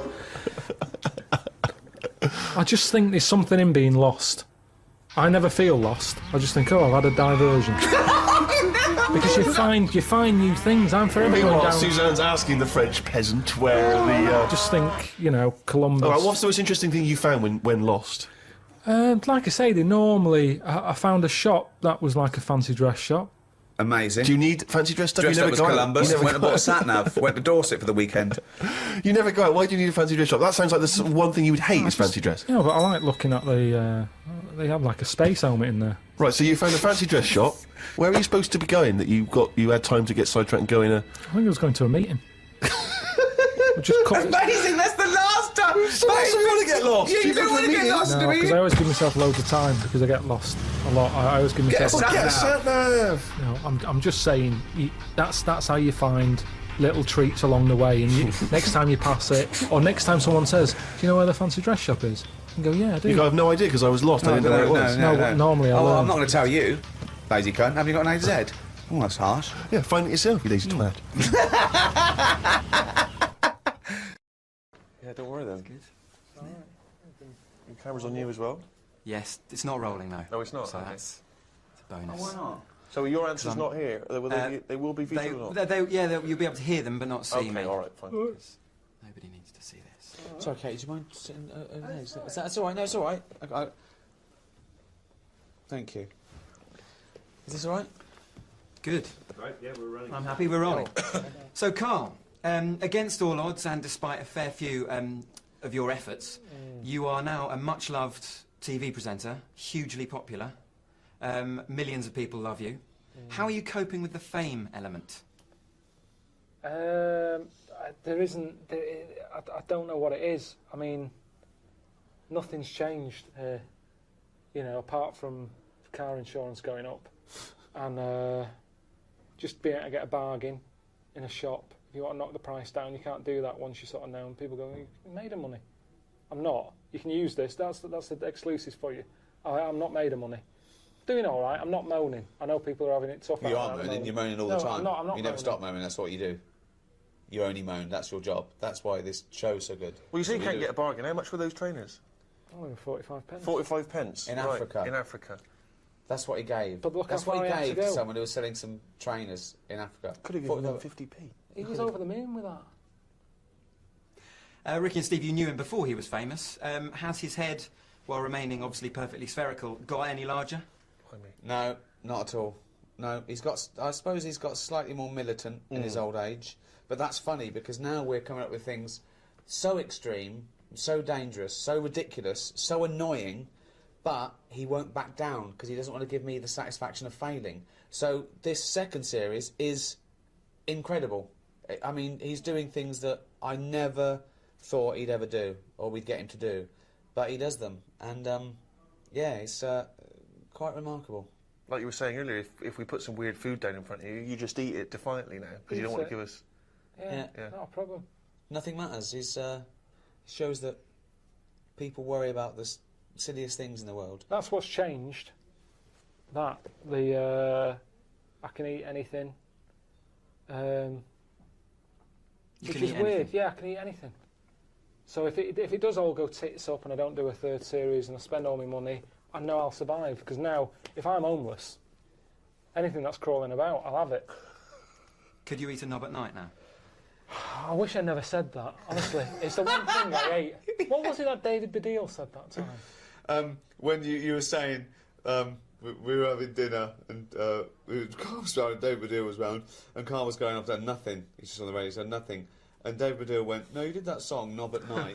Yeah, that's how I still feel. I don't feel like I've achieved anything that I'm really, really proud of. I would have done with this if it wasn't called Idiot Abroad, I think. But that's just a little bit of... You've tainted it a little bit. But it's an ironic title, you're not Yeah, an I don't idiot. like it, though. Carl, I don't like it. Carl, you're a genius. And I wanted to change it, and then Sky bosses are going, oh, it's established, we've got to stick with it. Why? Ricky says you're a genius, but you and you're obviously great mates, but you guys do give him a lot of stick about his physical appearance as well. Just from that particular screening, little bald Wookie, obviously head like a fucking orange. That's well known. Shaved Mancunian idiot. This is your life. That's well known! That shouldn't be well known, should it? That shouldn't be well known! Carl, oh, God! Carl, this is your chance to get back, if you like. What phrases would you use to describe their physical appearance? Ricky first. To be fair, though, I've had a go at you. Yeah, but also I'd like to point out, it's Ricky who insults him. I don't call you names. I mean, I might sort of stand behind him and sort of cheer him on, like the worst kind of bully's mate. Do you know what? I'm going to show you how good I am. I'm not even going to... No, if you listen back on the old radio shows, he's always having a go at He has me. a go. He said when he first met Steve, he said it was a shock. He said that. First thing, he said, oh, that's a shock. So what do you mean? He said, well, I've never seen anything like it before. He's telling him to his face. Then he's putting on air that Steve's weird looking. Okay, so he started it. But, like, in the same way that you've sent me on these trips to make me stronger, I think me saying that has done himself up a bit. He has. No, he's Oh, look at you. yeah. So in a way, you've made me a better person. He went from a weird little goggle-eyed freak to sort of Clint Eastwood. Yeah. God, I suppose I have in a way. Thanks, mate. Hang on, what was that picture from that used to be on the notice board in the kitchen at XFM? It was your Steve? favourite, wasn't it? It's the weirdest picture of you. It was from The Guardian, and you know when they use the wide-angle lens to get everything in, you were on the edge of it, so your head was really distorted. It looked like someone had picked up Stephen Hawking by the legs and whacked him against a wall. It was really weird. Yeah. And he loved it. He used to go past to go and look at Steve. Hey, listen, we were both in the Heat magazine Weird Crush. How did you get on? He won. He came number Did one. he win? He won. Yeah. I didn't even win, you see, so I got handed to Carl. Yeah. I lost better out to... though. Who did I lose out to? No, him. So he's No, weird. it wasn't the same. No, it was different years. Oh, was it? Wow. Yeah. Ricky, you go for you're Rear getting of the away with Year murder here, though. A goggle-eyed freak, their head like a fucking orange. What, Carl? Give him both barrels. What phrase could you use to have a go at Ricky? Have I ever lost it with you? Pretty Done perfect, that? isn't I? I'm pretty perfect. No, I don't smart, think I'm I'd funny, sort of go with good-looking, nice. with names. Sort of I'll philosopher. sort of go, you fucking knob. I don't think you can use that on ITN, but it's more that for me. I don't pick Well, they can. animals. They make a special exception for me. They allow someone to call me a fucking knob.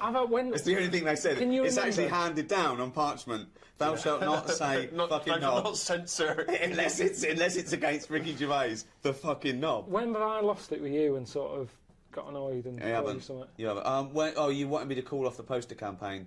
When I made that poster campaign, I said around the world, and there was everyone putting up posters of Karl Pilkington, world's roundest head. Yeah. And you asked me to stop it. Yeah. That's it. Yeah. You thought it was demeaning. Couple of quick ones. If you guys had cast Carl as a character in The Office back in the day, who or what would he have been?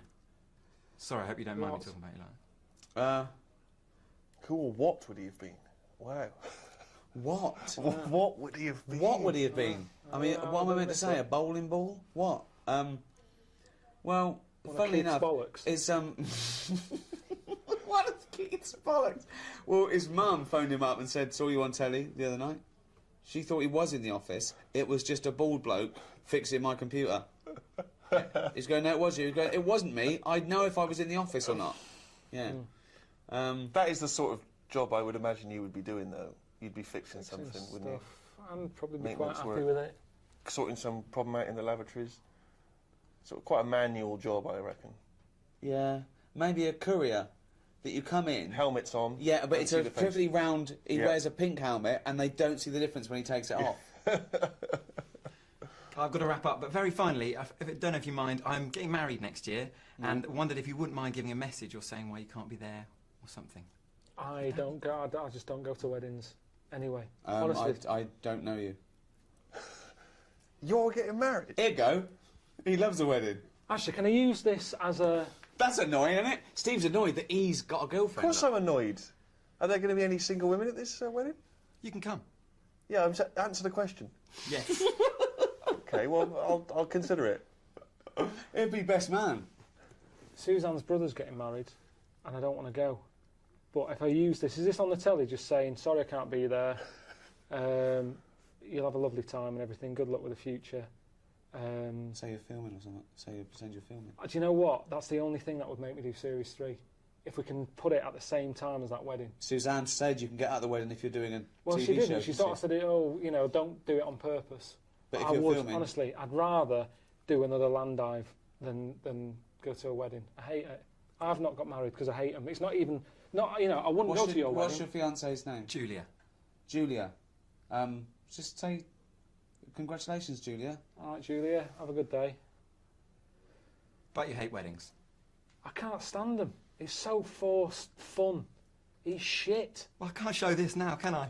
But I don't know why. How old are you? 29? And what, was it your idea or was it Julia's Yeah, it's my idea? idea, yeah. Was it? She's lovely, yeah. I don't know why people rush into it.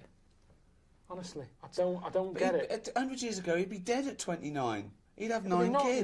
now. And He's look at not you, you've got rushing a into good it. job. You're working for ITN. You can afford toasters and kettles, and there's no reason to get married anymore. Unless you can have a kid without being married and that. You don't. Yeah. There's no reason.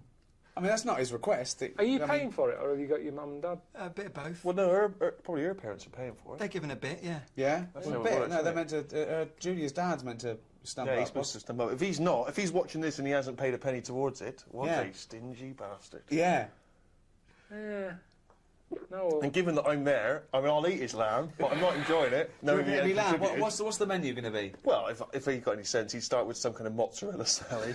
Yeah. He'd move on to a lovely bit of lamb. Everyone likes lamb. Is there a fish dish? Well, there's something for the veggies, but who wants to bother? There's probably one or two of them, you know, a little pasty in the corner. Oh. Just move the lamb out the way. Of course, yeah. And just have some of the veg that comes with the lamb. What are you thinking? Are you thinking profiteroles, or are you thinking like a trifle, or what? Thanks for asking, mate. It's more of a sort of, it's more of an eating mess they've gone for. Really? Yeah. And is it sit down or sort of help yourself? What's the vibe? Oh, sit down. This dude's not pissing about. This guy's not going with any buffet. So hold on, crap. He's got a band as well. If he's got only a DJ, then he is not the man I thought he was. It's stag do. Where are you taking him? What are you doing? What have you organised? We've gone to Prague. He slept with 14 prostitutes. They said was a record. They said those girls said it was a record. Is he just scraping it off, or is he? No, he doesn't care. He don't care about Julia, whether she's getting it or not. He's had his end away in Prague. He don't give a damn. Yeah, yeah. Well, so there congratulations. We go. Yeah. Have a nice time. That is beautiful. It is. Well, it's that time again. It's Karl's diary. Oh, what's he written today? Told Suzanne that I had read that we will have spoken to aliens by the year 2025. Ricky once told me that if a lion could speak English, it still couldn't have a good chat with us because its life is different to ours. If that's true, we've got no chance with an alien. I'd be worried that an alien could read my mind. I had that problem once years ago, when I worked in a studio making cassettes. Some mind-reading woman was having some cassettes made. She waited while I did them. She had a small dog. I knew she was trying to read my mind, so I just thought about the dog. I thought that would confuse her, because she wouldn't understand why I was thinking about her dog. That's amazing. So, firstly, how did you know she was a mind-reading woman? Everybody who came in having cassettes done, you'd find out about what the job is. So, you know, if it's a band or whatever, it might be a police station needing blank cassettes to interview people. Yeah. And she had them to sort of use during a thing where they do mind reading and stuff. So you get a recording of it. Yep. And she was just there and she was staring at me like that, just looking over. And a dog was sort of looking worried, and they pick up vibes, don't they? No. They do. And why were they looking? I'm not being funny. Were they looking at the roundness of your head? Do you think? No, were just looking at me, and I was sort of panicking a bit. And the more that I was thinking she's reading my mind, I was thinking she knows that I know that she's reading my mind. So I just stopped thinking about her reading my mind. Thought about the dog. What were you thinking about the dog? Just running about on the beach. He remembers what he was thinking. No, just so she thought, oh, hang on a minute, it's not his mind, it's the dog's mind I'm picking up. Oh, so you thought she'd go, oh no, I'm getting it all tangled up. I've got a cross line here. I met up with my mate Laurie. He said he was in a pub at the weekend and saw a bloke whose hands were on the wrong arms. Well, he had his left hand on his right arm and the right hand on the left arm.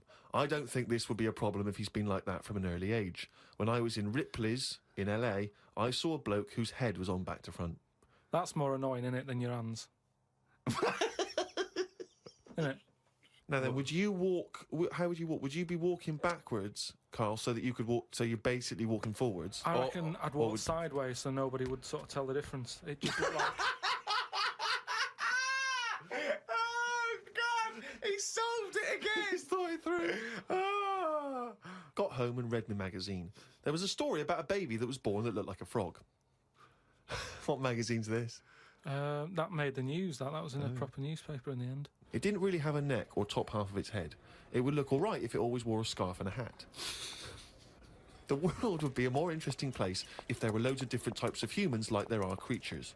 Then some people would be good at certain jobs. Spider people, ant people, builders, cockroach people, dustbin men. Good idea, isn't it? I mean, cockroach men, spider men, what are you talking about? Look at some insects, right? Yeah. They don't have machinery, yet they're getting by, aren't they? They have their lives like we do. They get up, They wander about, they collect food, they tidy up, they fix stuff, they make their own house. We can't do any of that. So what I'm saying is, why aren't we using them? Why are these cockroaches with all these powers and stuff going about? It's all these powers. But how could we use them? How could we harness I've just told you, dustbin men. Or whatever that. No, what you do you said that if they were also men, if they were cockroach men, we could use them. You've left a big bit out, but when that 1-inch cockroach becomes a 6-foot bloke wearing a jacket. It's just that we always use insects for like a bit of fun. You see flea circuses and all that, which is all very well, but I don't think it's getting the most out of them. Woke up at 9:55 a.m. Soon as I woke up, I looked at Suzanne and she looked at me. I said, "Did I tell you about the immune system?"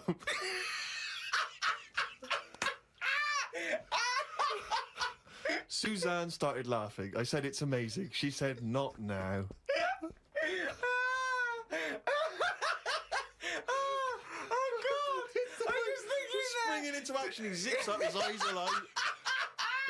Did I tell you about the immune system? Oh, shut up, Carl. Put the kettle on. Oh, God! Oh, fucking hell!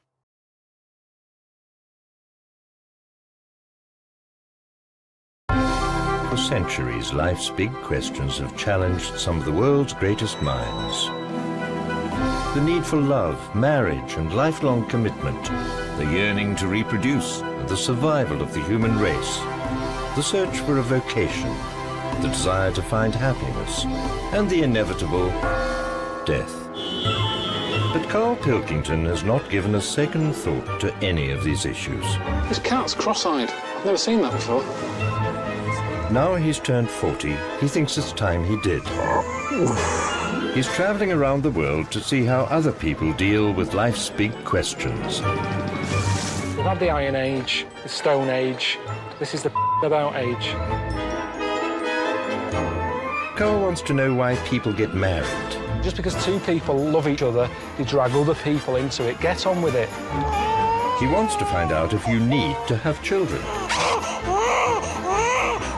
This is definitely confirmed that this is not for me, this, at all. Do you need a vacation in life? Tell you what, thirsty work, though. What's the secret of happiness? And how do you deal with death? This is the moaning of life. It's like, who's the mental one here? Is it me or everyone else? Right, I'm 30 now. I can only remember being off 2 times. Oh, his memory's going as well. You had some time off. And both of them were when I was at school. School? What's school? One when it was windy. Why did you have time off? Because it was windy. But to be honest, Carl, that lasted for 7 years. Your time off at school. Why did you have time off? Because it was windy. Were you windy, or was it windy outside? No, it was like when... Your auntie wasn't out of the window, was she? Yeah. When the winds were bad in the 70s, and my mum said, oh... Whoa. What? I remember space operas and flares. I don't remember the winds being bad in the 70s. Well, my mum just said, you might get blown into the road, so don't do that. She had so much faith in you, didn't she? As a human being. Is that why she got fired from the pie shop? I'm not coming in today, I might get blown into the road. Oh, God. The funny thing it was, right, Steve, they had this thing going at school, because a lot of people used to wag it back then. Right? Used to what? Wag it, sort of not go in. Yeah. Right. And, they sort of tried to make it interesting for you by giving you an education. A certificate if you did a full week. Reward for the rest of your life with achievement. That sort of carrot. And also, like, let you go home at 3 o'clock on a Friday. Right. If you'd done a full week and that. Yeah. So it was lovely weather all week. Then it just sort of changed on a Friday. And I got up and it was all windy. It was always windy for Friday on 7, isn't it? Don't, if you don't go in, because, you might get blown into the road and that. So I said, all right, then I'll stay off. And so why did you told you to hold on to a fence or walk you there? What's this? Don't go out immediately give up. I love this getting blown into the road. Is that based on your cats that kept getting blown into the road? Well, so I got to school on the Monday, right? And the teacher said, right, a long time. Today, to punish you, you're the only one who wrecked the whole week, right? Everyone else came in, you didn't. So everyone else is going home at 3 o'clock today. But you're not. Brilliant. Serves you right, and I wasn't bothered though, it was great, because I said, well, you'll have to stay with me, won't you? It was great. So all I did for half an hour was doodle and stuff. It was great that afternoon. Yeah. And that was ages ago. That was like when I was about 8. And that's one of the times I was off ill. Yeah. So it was, but that wasn't even ill, that was wind. Yeah. Yeah. So, Yeah. So, I'm growing up on this estate, and there was this woman about 4 houses down, right, who's a bit rough. Alright? Didn't fancy her. Oh, God, no. Right, but she had a baby. Well, tell me about her first. I'm interested in this woman. Why was she? It was a very... She looked like a man in a dress. I mean, I didn't grow up in a posh house or anything, and I'm not saying that if you live in a bit of a rough house, you're a bad person. What did she look like? But anyone can Tattoos? clean up. Looked like Tony Green with a fag on. They didn't clean up much, right? Oh. Which, even if you've not got a lot of money, you can still try and make a place look nice. Yeah. Right? But she didn't, and a kid used to take a horse into the house. Sorry. Whoa, Neddy. What do you mean a kid used to take a horse into the house? Where did he get a horse? Must have nicked it from somewhere. Must have gone. You've seen a horse to it? No. What, is that from outside the saloon round the corner? Yeah, was it just tied up with a bit of leather? Right? Oh, that's great. Did Big Jake come looking for it? I'd been out. Oh. No, sorry, let me get this. This was before the lynching stopped or after.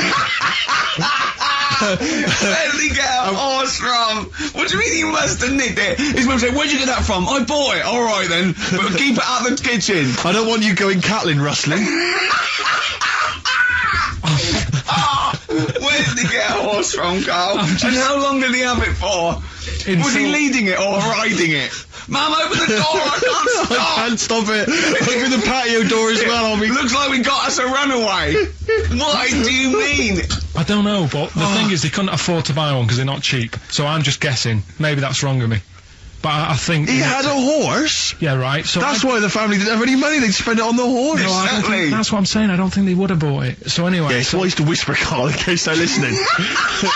Yeah, and they could be in the room next door. It's not buying it, it's keeping it as well. Oh, so I was like in the car with my dad, coming into the avenue, and you used to have to drive down it to turn round. And, and you know, sort of go back to our house. You had the traditional method of transport, yeah. And, the horse was in the lounge. Reading a paper? Just like walking around. Oh, God!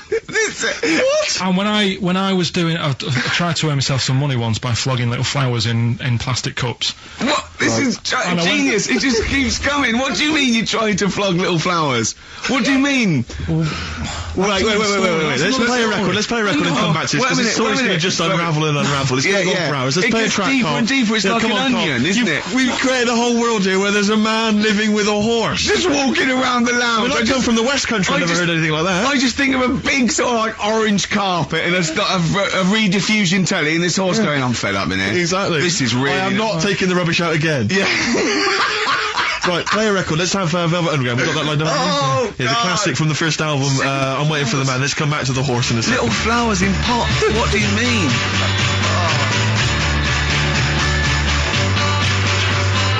Underground and Nico, which apparently peaked at a disappointing 171 in the US charts. Think of that. And that's obviously Lou Reed, the Velvet Underground, and Waiting for the Man. Yeah, great track. So we were talking, we were doing White Van Man, and we got onto genetically modified babies, but and somehow then Carl started telling a story about someone with a horse, and then he got onto, he was trying to make money selling flowers. Just do the flowers briefly. Well, hang on, I just want to recap slightly. So there was a family, and who had the horse in the family? It was... Because you lived on an estate in Manchester. So the mother was a right pig, apparently. Well, I don't know if that's relevant. You don't need to go that far. But what I'm trying to do is like make a picture for you so you understand what a picture it is. Who did she look like? Bit of a, and no disrespect to her, bit like Pauline Quirky, yeah. Right? Okay, I knew you were going to say that. I knew it was going to be Pauline. Did she have any tats? I've never got that close to her. Okay, alright. So who had the horse? Was this her son or her husband? No, her daughter. Her daughter had stolen a horse? Yeah, from, I don't know where, there was I think it was some stables down the road or something. And they kept the horse in the house with them? They kept it in the house. Did they didn't get have caught? it for long. No. Sorry, and you said you were in the house one day and you saw the horse in there? No, what happened was, I was, they did this thing at school about raising money for charity, right? For some local charity. And they said you can do anything to raise money, and they came out with all these ideas, and I thought, that's good. What was the charity? Well, I don't know. I thought forget the charity. Yeah, that's I'm just a good money making overweight. So- You're a charity. So I asked my mum for some, 'cause she used to have a lot of flowers around the house. Sure. I said, can I just take some snippings off them? And I'll go and buy some plastic cups. And got some soil out of the garden, planted the bits of plants in them. Yeah. Got a tray. Yeah. Had about 25 plants on it, selling them for 25 pence each. Excellent. Did you sell any? Yeah, so loads. Did you just cut? You didn't just cut them and stick them in the Yeah, soil? they wouldn't have survived. But I think people sort of thought, well, good on him for trying. But anyway, so I went round to theirs, because I thought their house could do with a bit of colour and stuff. Yeah. 'Cause it's a bit rough.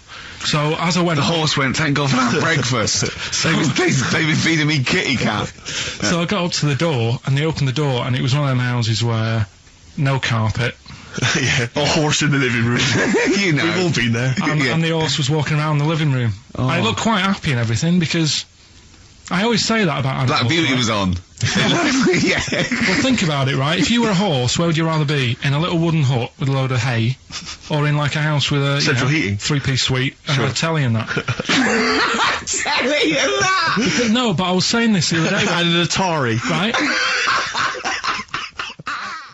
Yeah, I didn't go to school much because my mum and dad had a caravan. Right. And No need, is there? No need when you've got that sort of fun at home. I used to just go away for weeks. Really? Yeah. Is that true? Yeah, honestly. Where'd you used to go? Port Maddock. But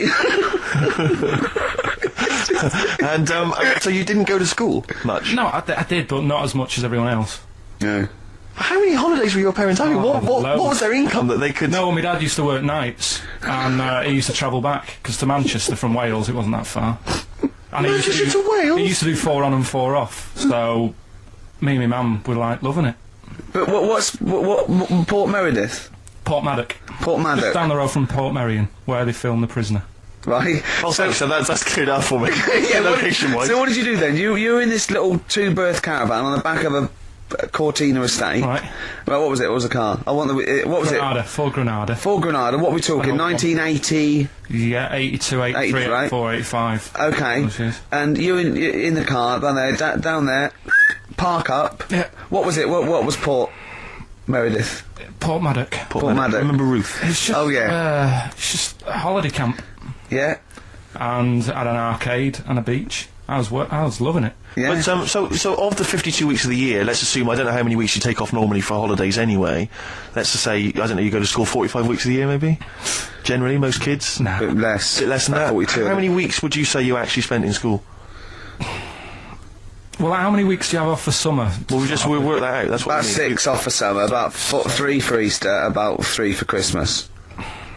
Put it this way, I'm surprised I'm not Welsh, to be honest. Right. Because I was there more than I was in Manchester. Did the school authority not come and check you out? No, they didn't. Didn't get Manchester, I suppose they didn't care, did they? Not really. Yeah. They're lucky you turned up at all. What did you just turn up for the last day when you could take in your best toy? Did you know that when you could take in any games? Just play with everyone else's. Why, I break my stuff. Sure. Yeah. Yeah. No, that's a good Well, this point. answers a lot. This does answer a lot. The fact that you spent most of your time on the beach as a kid. Teachers were no good at my school. We were talking about it yesterday. So you were teaching them a lesson by going off in the summer. Yeah. Anyway. And did you go to university? No. No. Did you go to sixth form or college? No. When did you leave school? When I was about 15. Right. What, you just went on holiday and didn't come back? I just got a job early, didn't I? Where was it? Port Maddock? Getting there. No, I was a printer. BM Print in Trafford Park. Have you ever seen, like, a bald pet? No. It's weird. What do you mean? Because my mum, we used to get through loads of cats because we lived there. Oh, God, it started early today, innit? What do you mean? It's only 10 past 1. Because What we are lived you doing? No, Running a restaurant? We lived on. Oh, God, what do you mean? No, we lived on like a main road. Oh, yeah. Right? So Yeah. we used to get through a lot of them. My dad It was kept their saying, risk. stop wasting money. It's not. Stop wasting money, not wasting cats. Right. So anyway, we had this cat that was ill all the time, and It's just bag of news, probably. Yeah, malingerer. Yeah, I'm terrified. I'm going to which house? Rome. Oh, God, bloody hell. Rome. Don't let me go to the Pilkingtons. and it, for some reason, it kept being sick all the time. Right? Yeah, that is nice. That's definitely nice. So my mum thought I've had enough of this, and she shaved it. Whoa! Whoa! Now I know you're not vets in your family, but what correlation did your mum think there was between you being sick and shaving it? Because it kept being sick, and it was a pain to wash because it kept getting So caught she up. wanted a dry wipe cat. So why didn't you just varnish it? What? it's weird. It's weird. though. So now he's cold and sick. No, but not all of it. She left sort of the back half, but sort of from its waist, sort of. I love that shaving because it's sick on itself. And That it is was genius. the weirdest looking thing. I mean, normally I like cats. I'm always like giving yours a stroke on the head and that. Yeah. But as soon as she did that, it was like, oh, Yeah. can't touch it. And then So now it's sick, cold, and hated. Yeah. Carl. It must have, I mean, the other cats must have been taking the mick out of it constantly. It's just making things worse. Did it get, I'm hoping that it got run over and was put out of its misery. no, I think it got all right, that one. Or is that the? Yeah, it did get run over. It did. Oh God. Oh dear. How many cats do you say you've got through? I'd say whilst I was living at home, I mean, it's still on the increase even though I'm not there. So whilst I was there, probably 5. God. Wow.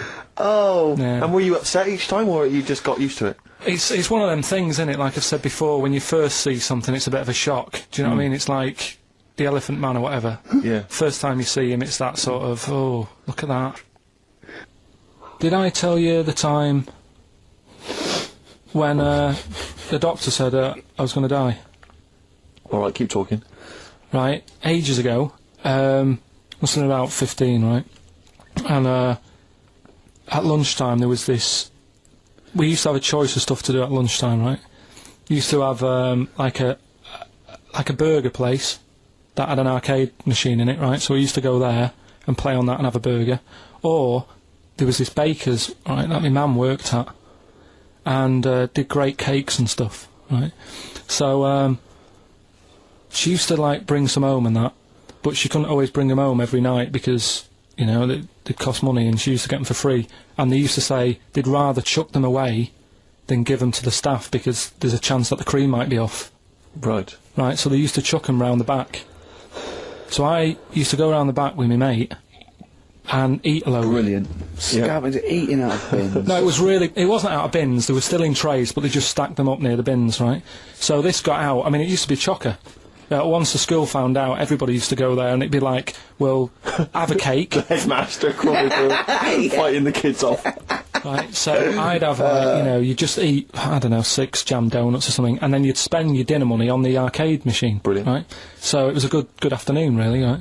So you'd do that, and this one day I must have had 6 or 7 jam donuts, a few Congress tarts. What's a Congress tart? I love them, I can't get them in London, right? So I'd have some of them. If anyone can get a Congress tart for Carl in London, please let him know. So anyway, this day, that was just a normal day. Do you know what I mean? You'd twice a week, you'd have a load of cake. In your life, yeah. Yeah, that's So all anyway- day in your life. Were the frog boys there with the webbed hands and the big heads? So- and the horse in the settee? Yeah. But the day after one of these days, I had really bad cramp in my belly. Right? I was like in agony, could hardly walk. So I said to my mum, You could hardly stagger to the free cakes. So I was in absolute agony. I said, I don't like doctors, but you'll have to get a doctor in because I don't know what it is. I can't walk. Just gets the doctor round. I won't say his name, but he said, well, doesn't look like he's got long left. Blimey. So I was a bit like, hang on a minute, I've only had a few cream donuts. Yeah. My mum was panicking. Sure. He went. My dad came in from work. She said, oh, something's really bad with Carl. I think it's serious. You know, the doctor said he ain't got long left. So he said, what? He said that and just left? So she said, yeah. He said, I'll have to call him then. So he called him up, said, what's all this about? You know, Carl hasn't got long left. How long's he got? So he goes, oh, I was only messing. It's just had some bad cream. Can you believe that? Well, the thing is, I like the fact your mum didn't ask any questions. I know. She didn't but go she into doesn't- detail. no, Well, can you explain more, Doctor? No, I got to shoe off. but she doesn't. She doesn't like talking. you know, I don't want to diss you or your family, but I imagine if I was there, I'd have known the doctor was joking. That's all I'm saying. I mean, I sound very arrogant there, but I imagine he went, what's he been doing? I had about 6 cream cones. Oh, right. Oh, wow. He hasn't got long to live then. I'll see you later. That's what I think the doctor did. Yeah. I just love the idea your mum just let him go. Yeah. Terrified, thinking, well, I'm not going to probe him. He's that's it then. Dad comes in. Hi, honey, I'm home. Anything happened? The doctor said Carl's going to die and then left. Go on. Watching a programme yesterday, and it was about these Japanese snow monkeys. And it was all about how animals learn things that aren't instinctive, particularly sort of primates, because they see other people doing it, and they start a culture. And they can pinpoint when these monkeys, when one monkey first went down and got in the hot water springs and stayed there because it was hot, and the others copied them, and now it's part of almost a culture, you know, that won't be handed on because it's not instinctive, but has to be learnt each time. And you know, and they groom as normal like other monkeys, right? But they're really intelligent, and obviously the reason they groom other people, other monkeys, is because they eat the mites. But also the monkeys have learnt they like being groomed. Okay, so they showed this one monkey. It went to a deer, okay, and it was grooming this deer to get its mite off it, right? But then it didn't eat it. It held it in its hand. It went over to a monkey, put the mite on itself to show the monkey it had a mite, and got a free grooming. That's extraordinary. That's extraordinary. That is because it extraordinary. gave up the food, knowing that if you put one there, this monkey would look for mites on it, and it would get a free grooming, and it was like having a little massage. What do you think of that? It's not bad. I've got some better stuff coming up later. On Monkey News, on the official Yeah, Monkey do you News. see that? Just see what mine though. Mine's true. I mean, that's an interesting and It extraordinary... actually happened. It's discovery. social behaviour amongst primates. So I saw it. It was, you know. Did it rob a bank, Rick, at any time? It didn't rob a bank, and it didn't open a hairdresser's. See, that's what you're letting... That's what you're letting yourself down. It's not quite good enough, is it, my Monkey News? No, I got some. See the difference where I named the species, explained it slightly, told you an interesting fact, as opposed to there's this monkey, right? And Look at him looking at you. Yeah, He's not interested, Rick. Can I tell you now? Can I try and describe for people the face that Karl has? I'll tell you what it's like. It's like if you draw some eyes, a nose and a mouth on a balloon and then inflate it to about half full. That's what Karl's face looks like. That's what his head looks like. It looks like a face you've drawn on a balloon. Very small, the rest of the head huge. It's just that today I'm a bit tired, right? That's one thing. Why are you a bit tired? I just haven't been sleeping, right? Why not? I don't know. I've got a lot going on in my head. Oh, if this would be like The Simpsons, if we could actually look in there, there would be 2 monkeys grooming now. Plus, you've been talking about like stuff that I can't relate to and that. So I'm What, writing poetry? Like what? Reading books? yeah, doing poetry and stuff. I never did any of that. What did you do? Well, at school they didn't bother. They tried to get us to write more, right? Right. By Giving you a pen? well, they used to give us these school diaries, Yeah. little red book, and it was a way that they kept an eye on what you were doing out of school hours. Right. So some kids would write down, you know, Stole a bike. yeah, Burn what a have house you. down? Yeah. But when I was at school, around that sort of 12 age, I didn't get up to much. You have no money. There's nothing you can do. So every night it was the same thing. I'd get home, and I'd have to go to the shop, right, and get some potatoes and some bread every night, right. And I kept taking this into school. Sorry, what was it, Dublin in the 17th century? Yeah. What do you mean every day you went to the shops and got potatoes and bread? That's kind of what I had to get all the time. That's what we had. Why? What did you have? Chip sandwiches? Yeah. Right, And, so you went to the... you went there. So I kept With your hoop putting and that. stick. Yeah. I kept putting that in the diary, you know, every night, saying went to U-Phase. That was the name of the shop. Yeah. What is it called? U-Phase, What is it, you or you? like H-U-G-H. Phase. H-U-G-H, yeah. Oh, that was his name? U-Phase, right? Right. Used Yeah. to go there. get the potatoes and bread and that. I love the fact someone who's named a shop after themselves. I'm not going to say what we sell. It's named after me or nothing, or I'm not opening. Mainly potatoes and bread. White sliced loaves, King Edward's. And the teacher used to always say, just write something different in there, make something up. Because, like, you know, Monday, Tuesday, all the way through to Friday, every night, it was just, went to you phase. Went to you phase? So you sort of, you changed Are you sure it wasn't an advert? Sure he wasn't paying you to say, get my name in the book? Yeah. The only time that it changed, and she said, oh, that's made it a bit more interesting, was when it was my birthday, and I had to buy a cake. Potatoes and a cake. And she said, oh, that's good. Yeah. That was my 13th birthday. My mum said, I got home from school, she said, oh, you're 13 today. Teenager, big turnover. Go and get a cake. That's your experience of writing? No, what? Well, no, that's your experience of your 13th birthday. Oh, by the way, you're 13 today, go and get a cake. Yeah. Brilliant. Big surprise? Was it a big surprise? yeah, that is brilliant. I love it. That's the only sort of writing. What, and they never asked you to write essays or stories? Did you never write a story or a poem or The stories I did earlier on were, you know, you made them up, but it was that thing that I'd always end them with, and an alarm went off and it was all a dream.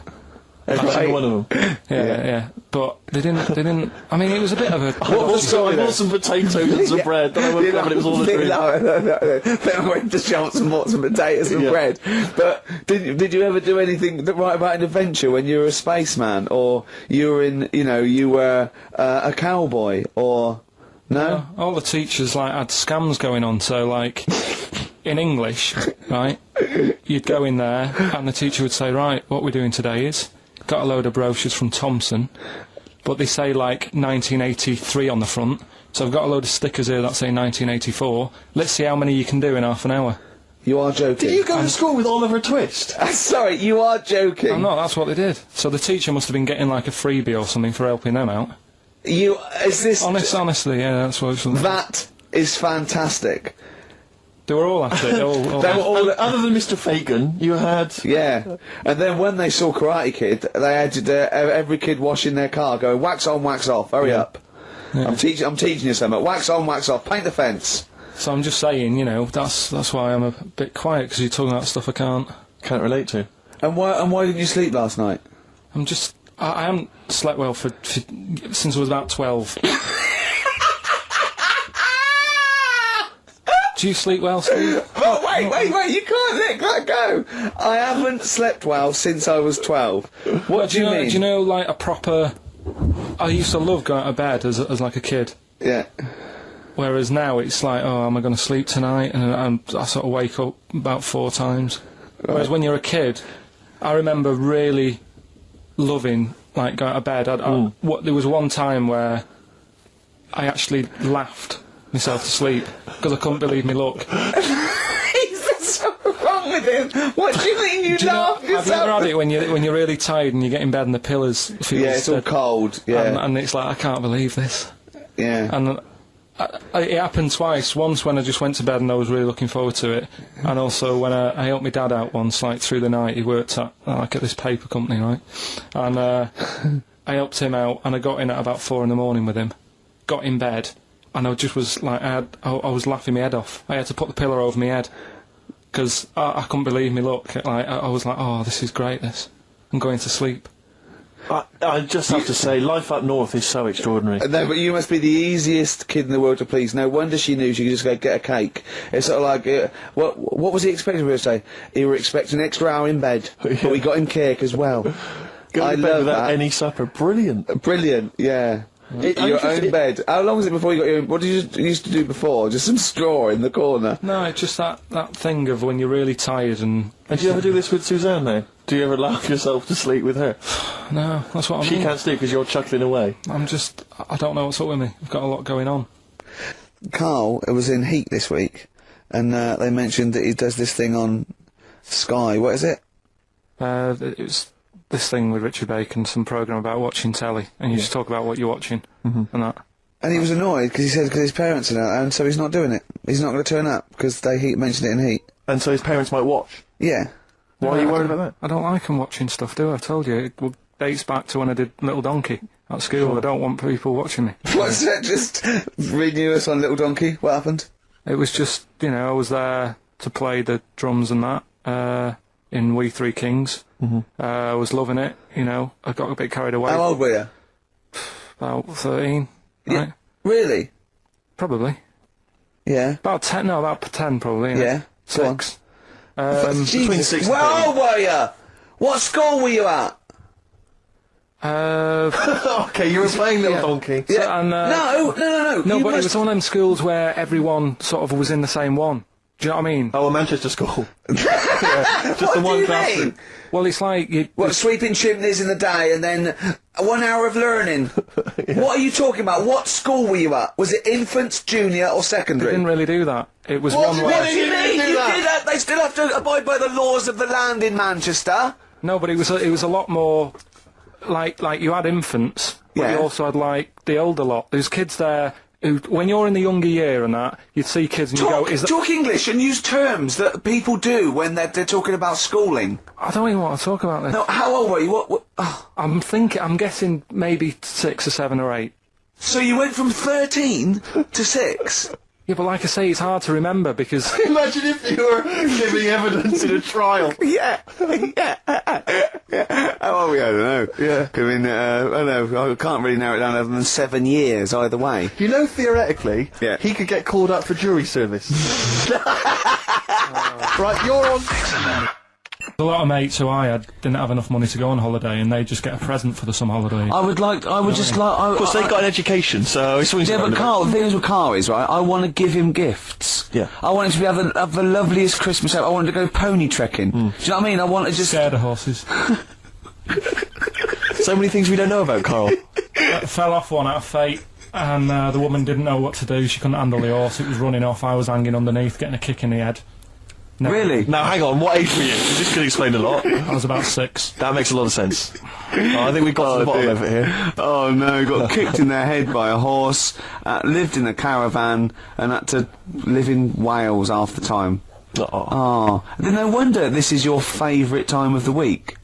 Do you look forward to this all week, these 2 hours? It's alright. My mate, right, he was religious. Uh-huh. And I'm not, really. But No, I mean, you believe in ghosts, though, and shadows pushing people off bikes, but go on. But it's the same time, I think I told you once before that I went to the church with this lad because I swore and he said he was going to tell me dad. Yeah. I was effing and jeffing. So he said, if you're going to... Is that how they get people to church nowadays? I love that one kid that, yeah, he hasn't quite got the idea of the protection game. There's nothing in it for him. Either you turn to religion or I tell your father. Right, so I went to church with him and that, and then the next week he said, I know that was rubbish and you didn't enjoy it. It's when I got kicked out for messing with a tennis ball in the pews, right? I don't think we've heard that, but I don't think we can possibly go into that now. Summed it up. Yeah. So, Well, no. No, come on, that's we'll it. come back to that. That's- You had a tennis That's the ball and story. some pubes. No, in the pews. In the pews, right. Yeah. But anyway, so I went there and I said, I don't think much of this church thing, it's a bit boring. Sorry, and so you went to church and you ended up in the Crusades? No, The it's Crusade- called, what's it's the called Crusade? Crusaders. What it is, it's meant to be the fun part of religion for kids. Uh-huh. Right. And my mate said, oh, you want to come along? It's, you know, you go on a Friday night Yeah. and do it on a Sunday as well. Brilliant. Right, so I went on the Friday night, it was brilliant. They had Sabutio, played table tennis in this dead big old house. And what do they do at the end? Say, I hope you enjoy yourself. Remember, God gave you all this. Well, it's sort of, you know, enjoy the simple things in life. You don't need computer games, you can play table tennis and that, and talk with your friends. Yeah. And blah, blah, blah. So, yeah, that's alright. I think you'd be happy in a young offenders institution. You get to clean the toilets there But as don't well. forget, Carl, I think God invented Nintendo too. Right. Well, anyway, so that was alright. I loved it on the Friday. Yeah. And my mate said if you go for 4 weeks in a row without missing a day, Yeah. you get a free badge. And, I was And like, salvation. Oh, I don't like all this sort of being stuck in stuff. Do you know what I mean? Right. That's Yeah. what we had in Yeah, about don't get school. tied down. Do you Yeah. know what I mean? It's like, oh, every day. Yeah. Right, so, anyway, so you've got to come again on Sunday, so I thought, well, we'll have another game of table tennis, it'll be alright. Yeah. So anyway, I go on the Sunday. Who was this servant of God? Right. I go on the Sunday, it's like a totally different club. There's no table tennis, That's how they trick you. no Sabutio. Yeah. They start handing out Bibles. Oh. And It's I like a I was timeshare like, hang thing. on a minute, right? They trick you. So I didn't go again on Sundays. I used to just go on the Friday. Just go on the Friday. Brilliant. Brilliant. Yeah. I'm amazed no one else saw through that. Well, the thing is, there used to be loads there on the Friday, so I thought they won't even notice if that I'm not, like... Yeah, do you know what I mean? That I'm not showing up on a Sunday.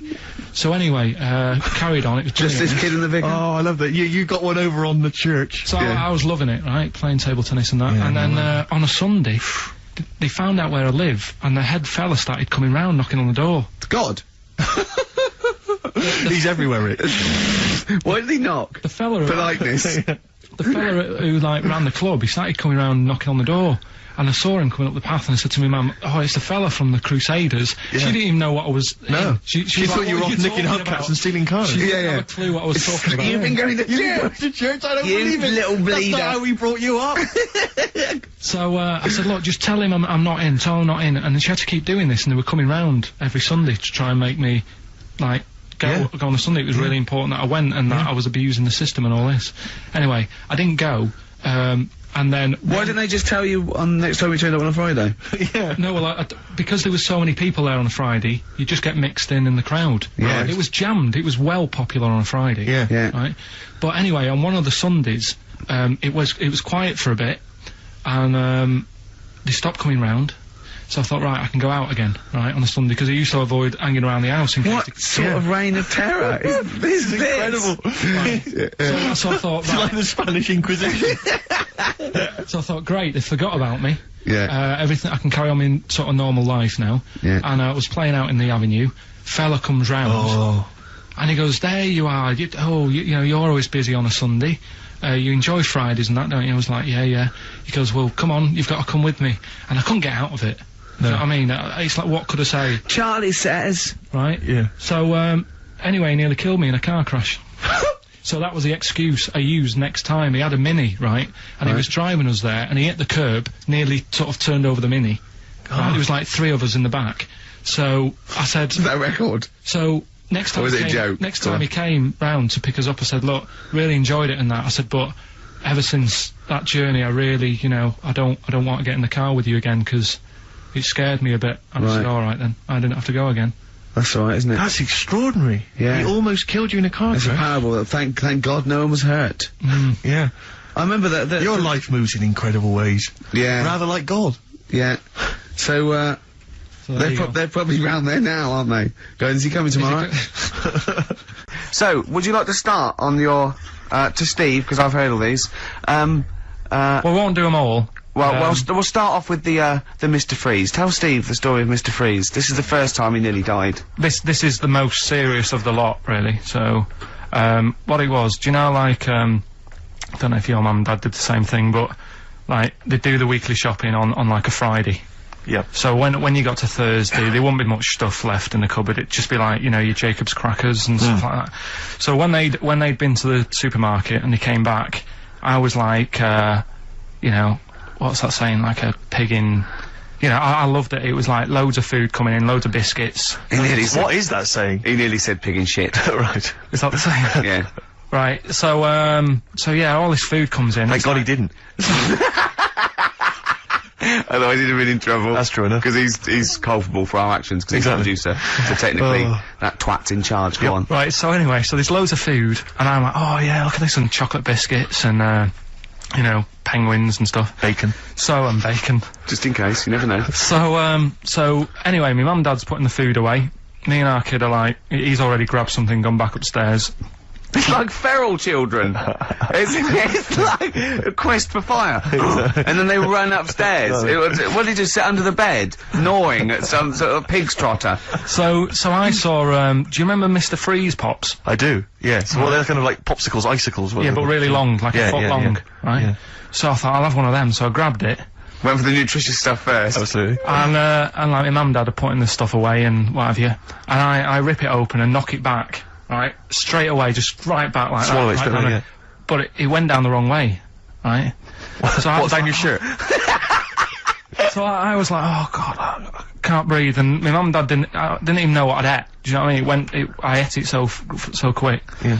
And I'm sort of tapping my mum on the back, going, she's going, oh god, you know, he's choking again, because I was always choking. If it was one thing, I don't know if I've got like a small throat, but I mean, even Ricky knows, I can't drink that much, can I? Yeah. Do you know, or eat pebbles. I'm not a quick drinker, I'd always, I think I'm scared of like, swallowing stuff. Yeah. And it was like bottle tops and mint imperials and stuff. I was always choking on stuff. So anyway, she's going, oh God, what's he picked up on that now? Drop it. So, and she hit his nose with a stick. So I was going, I'm choking. At this point, my dad had I think he'd put his share away, you know, his food away, and he'd gone his share! I love it! Yeah. He'd gone to watch, Winner Takes All or whatever, in the lounge, and I was in the kitchen, and I was starting to, I didn't care anymore, do you know what I mean? I just got to that point where I wasn't struggling anymore. You just thought, I'm done for. I just was, falling to the ground. And my mum's going, you know, get in here, I think it's serious. And my dad comes in and sort of starts shouting at me, saying that's what you get for being greedy. He didn't even know what I'd eaten. Well, it was the moment to teach you a lesson, certainly. So he's there like that, and my mum's going, oh, look at him, and my lips were going purple, and my eyes were rolling into the back of my head. You look like Marilyn Manson. And, so anyway, she grabbed me from behind and did that fireman thing. The Heimlich manoeuvre. Yeah. And, you know, winded me, and it came up, and I was alright. What, the whole popsicle came flying back out? You see, that's what I don't understand, because there was nothing there. No, just a little bit. No, it swells up, doesn't it? Because it irritated it. So it went down this sort of your epiglottis. It went down the wrong way, it went into your air canal instead of your throat, and it sort of spasms, and that's the fear. You just got to calm it down and relax. So in time, I would have been alright. Yeah, anyway. you don't. Well, no, you might have. So that's so hang on. one. But the weird thing is, for 3 days after that, I felt like a sort of special person. I went to school. I'm saying nothing. I did full days. A special needs person. Yeah. I went to school the next 3 days after that. I didn't wag it or anything. I did full days. I love that. 3 days, turned over to the Yeah, exactly. After 3 days, you thought, screw it. Yeah, did a quick history exam. But have you ever had that where you've felt like I've been given another chance here? Right, next one. That's popsicle. That's popsicle hell. We'll call that. Right, next one. Which one's the next one? Oh, what about your paper round? Right. Can I ask very quickly? Did your life flash before your eyes like they say it did? No, I just sort of went really calm and I'm ready for this now. Right. I wasn't bothered, do you know what I mean? You had no regrets? No. It was weird. It was really weird. Yeah. But anyway, the paper round one. Paper round, I'd still say it's the best job I've ever had. And he means it! No, I really enjoyed it. It's like, you know, you don't have to work with anyone else, right? So you make your own rules. Just think of that. You know, you sort of You're spreading information to people, vital information. Giving a service, and no one else is around, you know, you can just do what you want and think about stuff whilst you're cycling around on your bike. It's really good. Yeah. So anyway. Imagine the stuff he's thinking about when he's riding around his bike. So getting in the head of a salamander. So anyway, I loved it, and even though I only got 50p a day, right, no matter what the weather was like and stuff, I used to get up at 4:30 and go and do the round. And why'd you get up at 4:30? Because I wanted to watch the Pink Panther at 5:30, so I wanted to get me paper round done. I said, why didn't you watch the Pink Panther? And then did the he went, oh, I can't sit there thinking I've got my paper round to do. You'll ruin it for him. Yeah. So is it a good job or not? So 4:30 I was up and about, and this morning it was winter, really bad winter, bad snow, you know, freezing cold, really windy and all that. And my mum said to me before I went to bed, she said, don't be getting up tomorrow, I'll give you the 50p. I said, it's not about the 50p. So, you know, people want the papers and stuff. So, conscientious. So anyway, I went to bed thinking, you know, that's it, I've told her I'm still going, so, you know, whatever. Go to sleep, get up in the morning, and, put all my kit on. And I used to have layers of clothing on because it was really cold. I had a big anorak on with the fur on. I had waterproof pants, and I got my paper round bag. And, I went downstairs to get out, and tried to open the door and it was locked. I thought, oh, God, so she'd locked it so I couldn't go out, so I'm searching around the house looking for the keys. She must have hid them somewhere. I thought, oh, God, you know, I've got the papers to do. So I thought, how can I get out? So I went upstairs, climbed out of the bathroom window. God. Right, and to try and jump out of the bathroom window onto the porch. But the problem was, I had so much gear on, I was like the Michelin Man. So I could hardly move as it is. Yeah. And I'm trying to get out the window, and I'm trying to stretch down like that, get my foot on the porch, and my bag got caught on the hook of, do you know how you have a hook so you can put the window open? Right, yeah. The little arm goes on. My bag had got caught on that.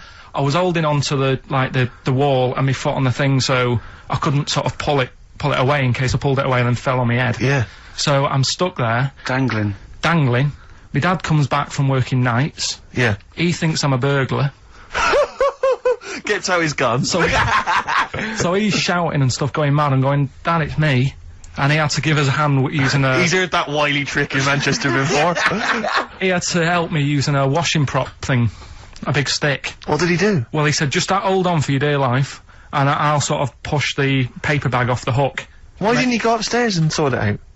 It was at that point where I was in the middle, there was nothing you could do, do you know what I mean? It's at that point where you've just got to make a decision. Yeah. And by the time you go upstairs, who knows what might have happened. Sure. Do you know what I mean? You've got to act there and then, not messing around. Yeah. So... And you could hear downstairs, now here he is, the Pink Panther. Yeah. Dad! Hurry up! Pink Panther, ever so pink! Oh. So that was close to death, because I must have been about 30 foot in the air. Yeah. And I would have, you know, that would have been nasty if I fell to the concrete paving, so... Well, And, there's more to come. Should we play a record and come back to this? Because he's got more. Oh yeah, no. There must be one of them where you did fall on your head. This is the one I'm waiting for. There's got to be one. That would explain so much. Yeah. I nearly broke my back. Jeez. Once. My dad said I bet I can't kick me height. And I said I bet I can. And I don't remember this. You didn't tell me this one. I bet you can what? I was in the garden, summer's day, and it was that era when, like, doing kung fu and all that was really popular. Sure. And I was, like, messing about in the garden, punching the tree and stuff. And my dad said... What a kid he must have been. My dad said, I bet you can't kick your height. Kick your height? What, you mean kick as high as yourself? Yeah, so I must have been, like, 5 foot or something then. And I said, of course I can. So I bet you can't. But instead of doing it on the grass, I did it on, like, the concrete bit. Kicked it, actually did it. I went, there you go. But then, like, get my foot down quick enough and land on my back. You paused to say, there, I've done it. Yeah. As opposed to putting your foot back on the ground. And landed on my back, and I'd still get back trouble now. Do you? Because they say that, don't they? So, to cut a long story short, he gave me about 4 or 5 near-death experiences, and he went, and the whole point of this, he went, so that's why I think I'm gonna die of something horrible, like cancer. And I went, why? He went, right, you ready for this? Yeah. He said, well, I don't check my balls. Wait. He said, I don't like the feel. Karl, have you ever logged on to Friends Reunited? It was the site that everyone was talking about last year. No. Are you aware of the concept? I've heard about it, but there's no one from school who'd want to see it again, really. So basically, for those that don't know, you have to log onto his website, and then you can it helps you track down your old schoolmates if they've also logged on and stuff. And we took the liberty, really, of looking on the Friends Reunited site and typing in your school and trying to track down any of your old mates. We didn't get in touch with any of them, don't worry. We didn't do that. We're not going to surprise you with them now. No. But I was just interested to know, like, some of your thoughts on some of the names that I could run past you. I mean, these are people from your year. Just tell me if you recognise the names. Alison Birch? Think I remember her. What's your thoughts on her? Don't be libelous. Don't be like, no. No. Posh, probably did pretty well in history and that. Sarah Morris? God, yeah. Remember her. Go on, you're grinning, what's the thought? Go on. No, just, she was alright, she was a popular one. What does that mean? She was nice. Yeah. Okay. Okay, what about Darren Buckley? He was one of my best mates. Was he really? Yeah. Seriously? Yeah. What do you reckon he's doing now? Do you still keep in touch? When my mum and dad were still in Manchester and they had a butty shop, he used to go in because the bookies was next door. I know the way you paint a picture. If you did this in your history exam, Karl, you will walk it. Go on, so your parents had a butty shop, there was a bookies next door? Yeah, and he liked having a bit of a gamble, so he used to, I think he works for some insurance company. Do you think that his fiancée Beth knows he's got a gambling problem? Or that his 2-year-old son Lewis? No! Yeah, they live in Cheadle Hume. Cheadle Hume.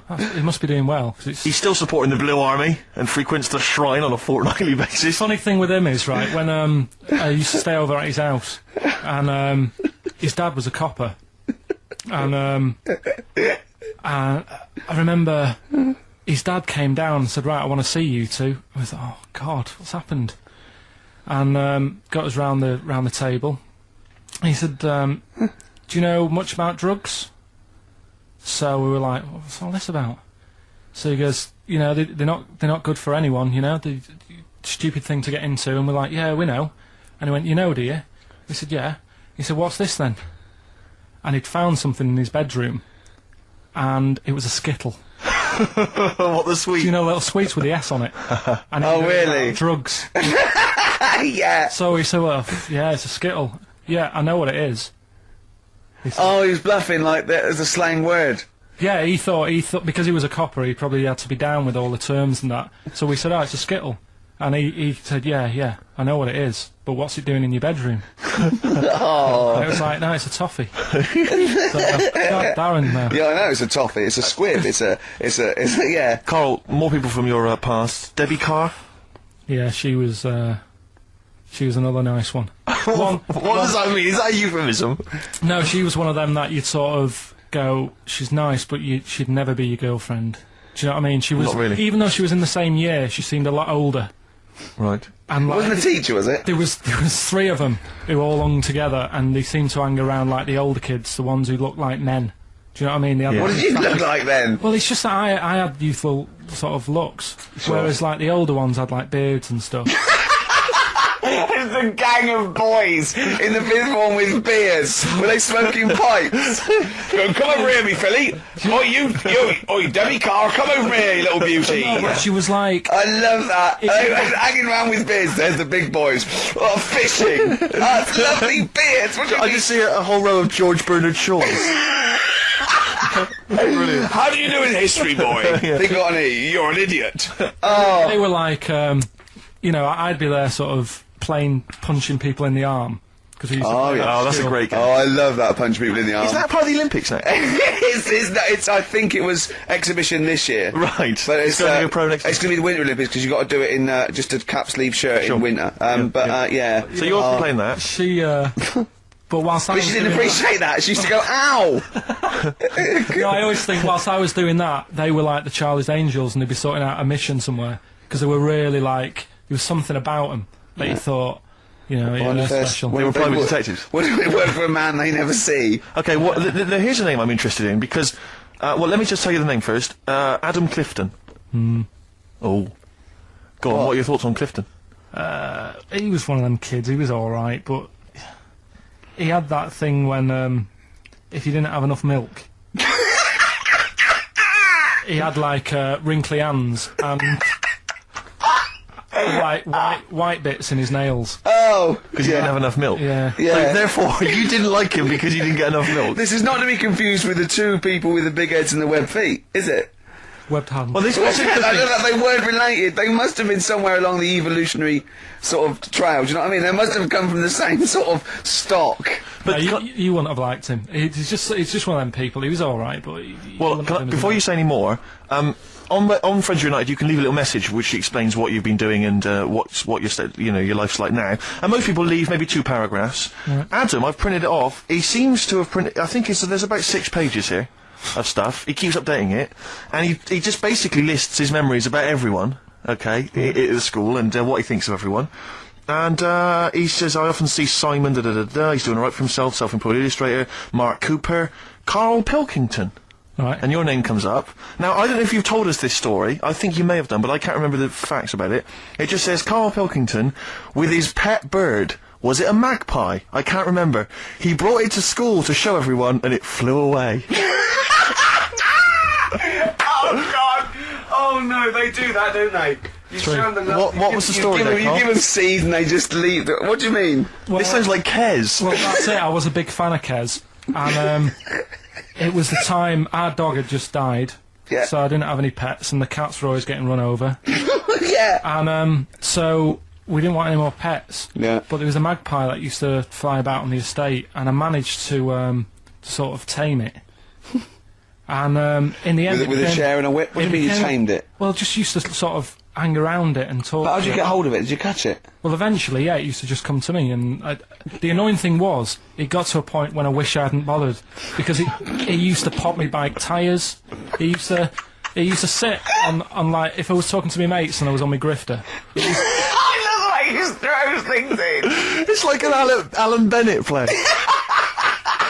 It landed on my tyre, and it used to peck at the tyre and pop it, and then no. it used to then never go away, so it was always like around the house, and my dad said never bring it in. So he used to sit on the porch, and I used to go out, and it used to fly down and land on my head, and it really hurt. It used to like peck and stuff. He thought it was a tyre. So it wasn't so much tamed as a stalker. Oh, God! So you took it to school and it flew away? Yeah. So did you take it in proudly going, look at my magpie? Oh. Yeah. Oh, no. I think it got a bit confused in the area that it was in, because I used to just keep it sort of around our estate, but Sure. the school was a bit of a distance away. How did you get it there? Carrying it on my finger. Did you walk? Yeah. Wow. So it was happy there, and then it got... But it used to be one of those things that people would stop me in the street and sort of go, oh, what's that? And I don't suppose Maggie, called it Maggie. you didn't get Charlie's Angels to go and find out what happened to it? Investigate? Were they impressed? No, not really. A few more names that you may recall from Friends Reunited. Go on. Lisa Shufflebotham? Do you remember her? Yeah, she... Was she one of Charlie's Angels? No, she wasn't that nice, but she wanted me. her and her mate Rachel, I remember, I don't know why, but it was some sort of PE lesson where it had to be a bloke and 2 girls, and they were fighting over me. Could you hear what they were saying? They were just like, I want him, and I was loving it. Stuck in the middle, and they were fighting over me. And then the next week, I thought I'll sit near them. What sort of game do they play at this school? I don't know. That's an incredible game. But I think Punch me on the arm. No, punch me on the arm, Carl. They just went through it. Because the following week I thought, right, I'll sit near them again, because I quite enjoyed the way they fighted over me. But then they picked somebody else, and I don't know who I was with that week. So you didn't get any action with Shufflebotham or a friend? No. And as she got older, she went a bit off.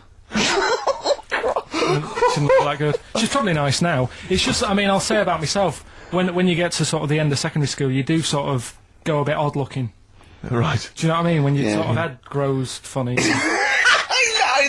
I would just love to go back to his school of that era. I mean, just what happened to people, whether, you know, all people sprouting limbs. No, do you know and what I things. mean? When you're like 12 and that, you quite... No, not 12. When you're 10. When you're 7 to 10, you sort of look healthy, and you look at your pictures when you go, yeah, I was a good-looking lad. But then when you get to late secondary school, something happens, and you just look a bit odd. Okay, well, what about Alison Thorpe? Not sure about her. I sort of know the name, can't put a face to it. Damien Comer? Again, know the name. Yeah. Can't remember anything. No. Yeah. It's a shame. Well, these are pretty much all the names I could find. We've had some interesting thoughts, though, and interesting anecdotes. Yeah. Anyone in particular that you'd like to say hello to that maybe listening now that No, I think I would have mentioned Darren Buckley if you hadn't have brought him up. Oh, right. He was like me buddy. Yeah.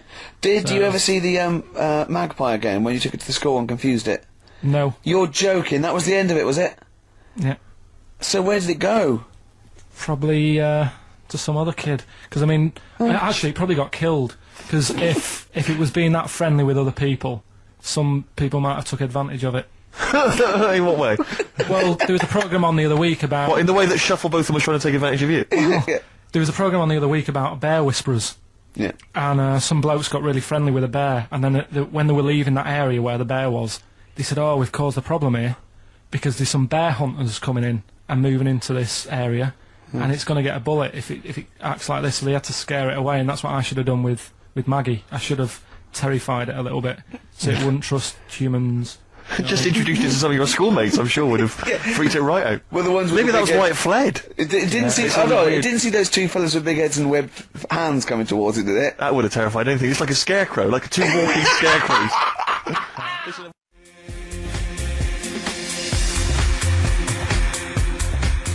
Express 2 featuring David Byrne, Lazy, XFM 104.9, 1:45. I'm Ricky Gervais. Steve's got the Sun. Yes, I'm just We're just going to be doing White Van Carl, where we ask Carl the questions the Sun asked some other bloke. That's right. Because we think Carl's got more to say than anyone on anything. Carl only tells the truth, by the way. Just remember that, listeners. Off you go. Yes, well, today's White Van Man in the Sun is John Slade. He owns his own door maintenance company. His answers are very informative, I have to say. But, Carl, what do you make of the Channel 4 producer, aged 30, who duped a school into believing he was a teenager for a documentary? Are you familiar with this story? No, go on. Well, basically a 30-year-old guy kind of fooled the school into thinking he was a pupil for a secret documentary. The school's outraged. Do you think that that's, for you, should anything go when it comes to making TV? I think I've said to you before, there's loads of kids at my school. I remember being in the first year, and kids who what year do schools go up to? I was in the first year. What is it? 11. 5? Oh, sorry, first year of infants and juniors. No, secondary school. 11. Right, year 11. Kids have beards and stuff. No, not year 11. They're 11 when they first go to secondary school. Right. Well, I'm 11. The kids at the older end. Well, there's the Well, it fifth depends. form, and then there's you can leave when you can leave when you're 16, I think, can't you now? Right. Well, kids who were 16 Yeah. looked old. They did have beards. I remember going there and thinking some of them were teachers. I think he's answered that. Next one. What's the next one? Tattoos and everything. I think they're kids in the earlier years even. What do you make of the fact that Mariah Carey's £38 million payoff has cost EMI staff their jobs, and we're talking 1,800 EMI staff who have lost their jobs? What do you think of that? Yeah, I mean, is that silly money, Mariah Carey, on 38 million? She doesn't need that much. She doesn't need that much. She has to dress nice, though. It's not her fault. I'd say it's bad business. Okay. Because EMI, did you say? Yes. Right. They've got rid of them staff. Yeah. Mariah Carey's left. Who's going to do the work? do you think Mariah should come back and do some temping? Well, they should have got a loan and paid her. Okay. Do you know what I mean? Vicious circle, that. Right. Have you done a business degree or anything? Have you? Commerce. You did commerce. Where did you do that? What did you do with that? At school, I'd learned how to fill out a cheque, pay a bill, and I think I had a trip round Kellogg's. Did you get an O level or GCSE? We know he didn't. You know. But was there a commerce exam, or was it just a division of Can't maths? remember. What did you do? Fill out a Was it check. a subset of It was maths? an option. It was like, if you want to do it, you can. What do was it? Fill out a check. Fill out Pay a check, bill. Pay a bill. Have a visit round and then round Kellogg's. Kellogg's, and I saw my sister's boyfriend there at the time. He sorted me out with some variety packs. Really? What was in them? You know, Rice Krispies and Good stuff. Cocoa Pops. Space Dust or whatever it is. Space Dust. So, sorry, that wasn't Ken Dodd, though. No. That was someone else. That was an aunt. Yeah. That wasn't Special K. What do you make of fears that dumped Britney Spears? She's been dumped by her boyfriend. There's worries that she may be cracking up, Carl. You concerned? What are the signs? Well, I'm not entirely sure. I'm just reading from this section, but I would assume that she's obviously showed signs of depression, maybe. She'll be alright. I remember, like, you know, Zoe Harris, when she sort of got bored of me when I was a kid. Yeah. Get over it, I don't even think about her now. What, and how long did it take you, to get over Zoe? Zoe Harris. How long did it take To you? be honest, right, it was like one of my first girlfriends, and she was a pain. I remember I went out with her because she wouldn't stop hassling me, right? Yeah. I remember I love that. Oh, go on I then. never talked to her, and then the bit that really got me, I thought I half liked her, and then I remember, right, we were at a school party, sort of infant school. Infant school? Right. Are you sure it wasn't junior school? Well, it's on the cusp. Yeah. Right, when you're about to leave infants and go to the next one. Yeah. And she was crying because You were saying, I don't think we should move in together. She was crying. She was crying. Oh, was she? Had you She stolen must her have- milk? She must have been nearly 6. Why didn't she grow up? no, she was crying because somebody had stood on her dress and put a bit of an hole in it. And I said, oh, for God's sake. I can't stand it. Oh, So God. you, I just think him. so you gave her a slap. I just think of him like 6, like with clogs and a flat cap, going slightly bald, going, for Christ's sake, woman, come on. Oh, Light him a pipe. I finished it because all her mates were saying, come on, Carl, she's upset. And I was like, oh, whatever. So again. hold on, no. Wait a minute. What do you mean all the mates were saying, like, come on, Carl? They were 6, weren't they? Yeah, but they were saying, come on, she's crying. Help her out. And, Well, and you it's did just- nothing? I don't know. She got injured. Got a hole in her skirt. Yeah, but she was upset and you were her boyfriend. Well, So what did you do? Tell me the story. Where were it you? didn't work out. You were at some kind of school do. There was a hole in her That's why dress. it didn't work out, he said. Do you treat your current girlfriend in the same way? This callous disregard for someone's feelings? His current girlfriend does not tread on her dress, does she? Oh, she didn't. So, as far as you're concerned, what was her name? Sarah? Zoe. Zoe Harris. You just felt like, well, you know, if she's going to make a whinge about, you know, a silly little hole, screw her. Yeah. You're all heart, Carl. What would you have done? I'd have gone over there and given her a lovely kiss. No, you wouldn't. Yes, I would. We were playing Dead Arm. if you had hair, what would it be like? What do you mean? Well, you obviously had hair then, back then. What was the style? It was like, sort of, I had quite sort of, fine, sort of straight hair. Yeah. Right. Hairdresser once said to me, "You've got hair of a Chinaman." He was a wise man, wasn't he? What do you think that meant then? Oh. He just said, he just said, "You've got the same hair as a Chinese man has. Very straight, quite fine." Why is he doing? I just imagine this pal going, "The Arsenal did well, didn't it, sir?" Something like that. You have the hair of a Chinaman. I'm sorry, nothing. You're not the spy. No, I'm not. Thank you. Good night. Oh, you're not my contact. Yeah, lovely. You have the feet of a fish. I'm sorry, nothing. It's not you. Okay, next. You have the hair of a Chinaman. It was one of those barbers. It was a cheap one, just on a railway bridge. I don't believe that. Go on. On a railway bridge?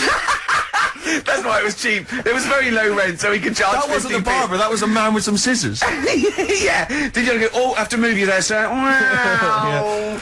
Okay, back in the chair, sir. I imagine them on one of those things you always see in old films where you've got you have to press down and down. Yeah, like a seesaw. Yeah, that's not as good as that. It was just a normal chair, little wooden hut, and he did have to stop when a train came past because it used to. Well, because he had to change the signal. Just making a few extra bucks. Yeah, exactly. Yeah. Oh, I love that. That's Manchester for you. Oh, God. I always it wasn't Bernard Cribbins, was it? I always remember him saying, "Do you want your hair washing?" And I said, "Is it free? You know, does it come with it?" And he said, "Yeah." So I said, "Oh, go on then." He said, "Hang on now, I'll just have to wash these mugs up." He had like a sink full of mugs. Oh, so I'll just take these out and then I can wash your head. Oh, no. And that's why. Why did you go to this man? It was cheap. It was How much was it? About £2. And when was this? God, at 88, 89. All right. Yeah. So what happened to your Chinese hair? When did it start coming out? You have the hair of a bald Chinaman now, don't you? You've got the hair of a Chinaman in a box now. I used to just work a lot of hours, and I think that's what made it fall out. Yeah, of course. No, it's not. It's genetic. You can't stop it. It's not genetic. Of course it is. Is your dad bald? No, he's got more hair than me now, I think. Is your mum? Kojak's got more hair than you, Carl. Anyway, don't have a go at Carl's hair. That's a bit harsh. Oh, look at his little face. What did he say before in that book about going bald? It said, it had a little tip, didn't it? We'll go over them later. It says, if you're going thin, doesn't it say, cut your hair short and something like that? So it makes you look thicker. I've never been into getting presents and that. I had the problem at that Christmas one, that time with the Victoria Plum. Yeah, we'd hate that. We'd hate to bring that back. We've done that. Because you talked about the book, because it's kind of to do with your dad, isn't it? He's a very bad gift buyer, was that the problem? Well, yeah, my dad just wouldn't bother. It was my mum who sort of made an effort, and she sort of worked out half of what I wanted, then she left it to me dad to get it off someone, see if he could get one cheap or whatever. I love the fact that usually people talk about, like, drinking heavily, or, violent abuse, right? Yeah. But here's what he's been left with and scarred with from parents is bad gift buying. Yeah, and that's the Victoria so Plum incident. In the greater scheme of things in the world, that's not a bad thing to have, is it? There was this is what it's like about getting presents and stuff, right? With my mum and dad. Go on. My mate, Colin, right? No, Colin Bailey. Oh, right? Yeah. He had a little Sinclair Spectrum, right? Computer, which was like the thing to have at that time, right? You used to always go round to his house. The deal was... Not the one you had to play through the window, because you weren't allowed to... No, that's another lad, oh, right? Yeah. This is a different lad, and the deal was, he came to our house, and my mum gave him a pie, and then I'd go round to his, and I'd stay there for a few hours playing, you know, Hungry Horace and stuff like that on it. Sure. Right? Now, my mum and dad knew that I really wanted one of these computers, right? So I waited about a year, came round to Christmas Day, I thought, I reckon might have one. Turned out, they bought me the wrong one. They bought me a ZX81 instead of a Spectrum, right? And, Christmas Day, I'm there trying to load the games up, it's not working, I'm thinking, what's wrong? Right? And the thing with me, when I was a kid, I used to get quite sort of agitated. This is the moment. Right? I found out that it needed a RAM pack to make it work. Right? looking in the thing, and it's saying, and make sure you put your RAM pack in the back. And I was like, oh, where's the RAM pack? And my dad's going, I don't know, I've got you the main bit. That's it. So, I was that wound up, I just was sick, right? Just sick. I didn't feel sick or anything, I just was like, oh god.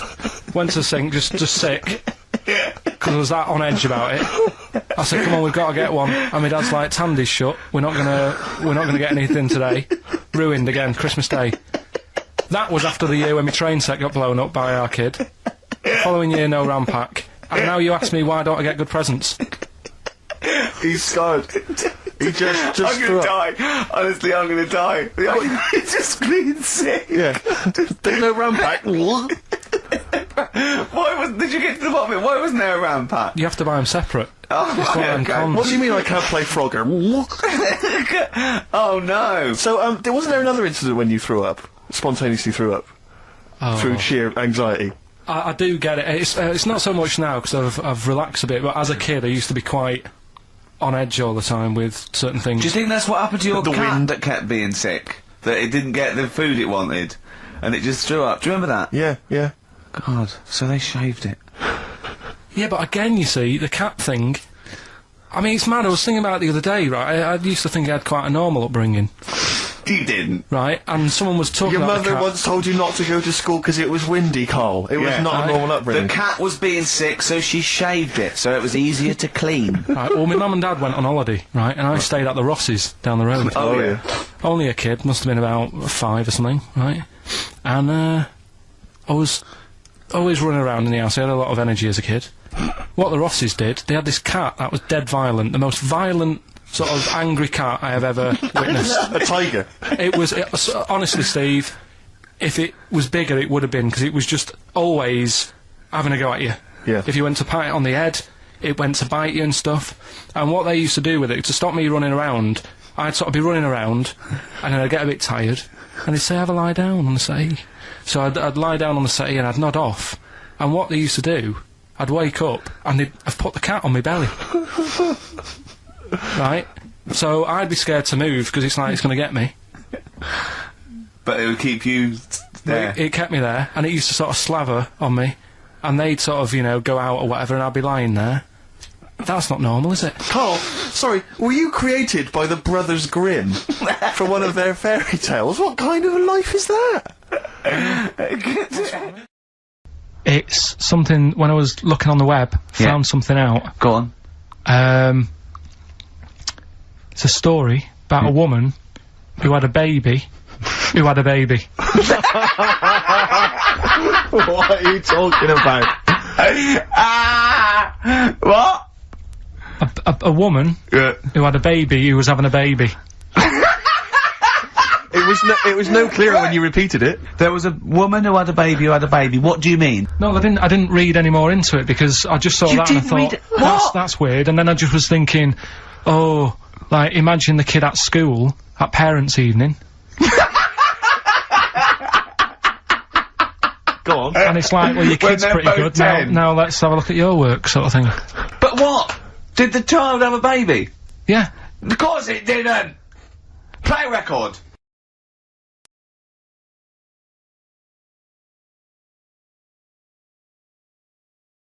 That was the Travis, and some flowers through my window.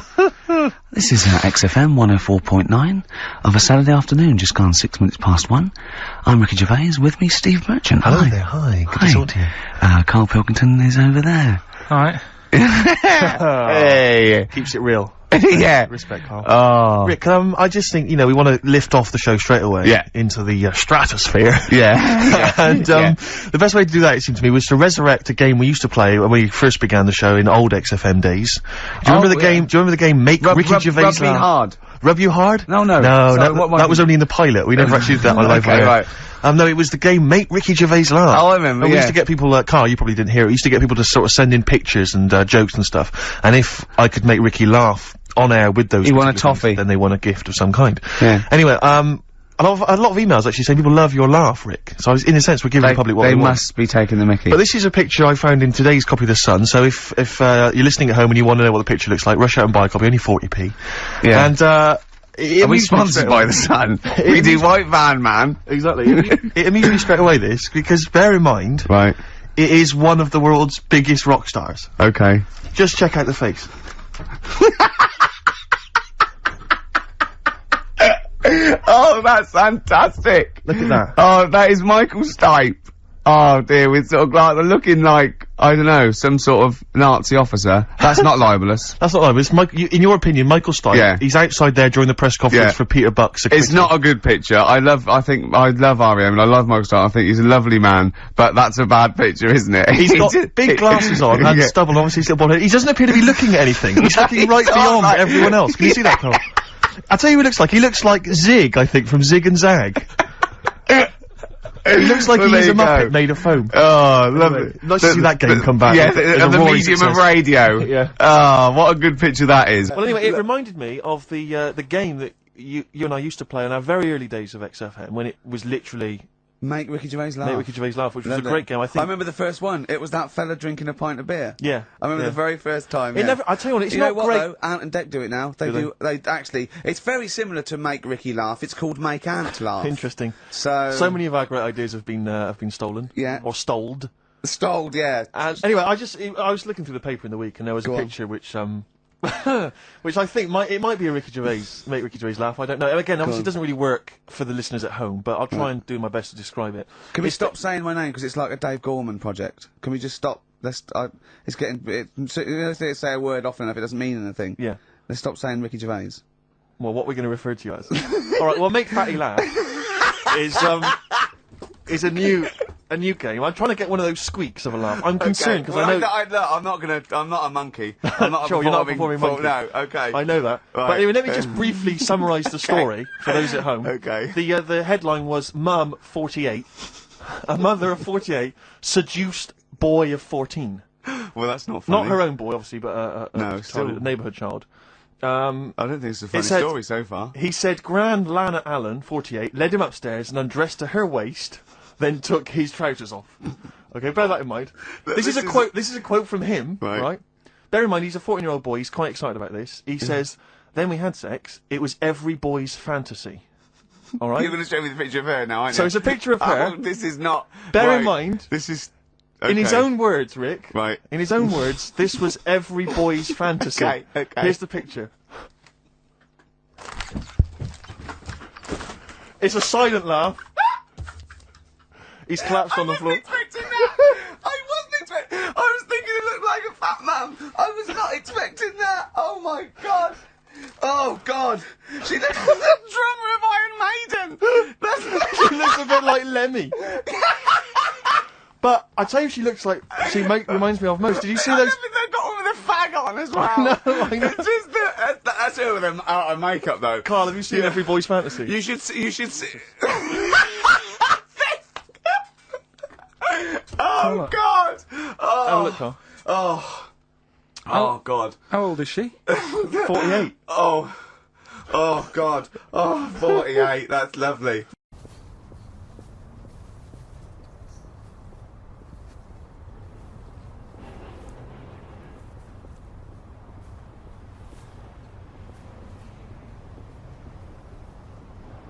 When are you going to say cut? It's a long way this, I've only got little legs.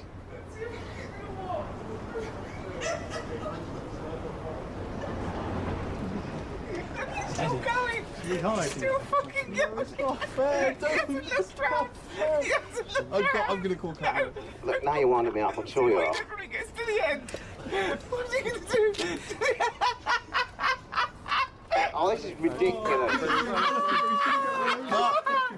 I don't think I ever let her down in the bedroom department. You know, I'd like to think that I always satisfied and I'm out of character here! I couldn't do that! as far as I'm concerned, you know, I gave it 110%. You know, every time. Quality job. It was good. It was good. I was in trouble earlier. Quality job. I was in trouble earlier than you. Tick the air. Quality job. Oh! Do that again. Okay.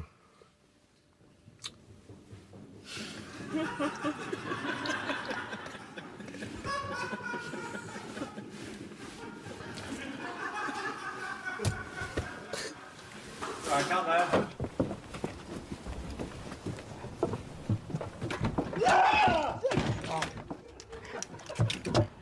Oh my God. Oh, God. So childish. God.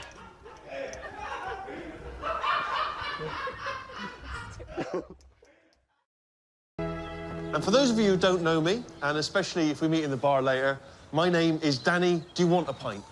Danny, do you want a pint? Fornication. I'll read that again. For an occasion like this, I want to make sure I keep up the traditions of being a best man. Apparently, I need to get the groom to the church on time. Tick. I need to remember the rings. Did that. And I need to have sex with a bridesmaid. Whee! To be fair, I wrote these before I knew I would never have sex with them. Maybe when they're older. You know, never say never. And keep away from pedo Rog. All right, pedo. Nice to have you. He's come a long way. Good lad. It's great to see so many people turn up to see Josh finally tie the knot. And about time, too. Nat's got it all. She's brilliantly clever, apparently really delivers in the bedroom. Like mother, like daughter, eh? He knows what I'm talking about. No. And I don't know about you, but I feel she could easily be a model. I think we'll agree, if it wasn't for her nose.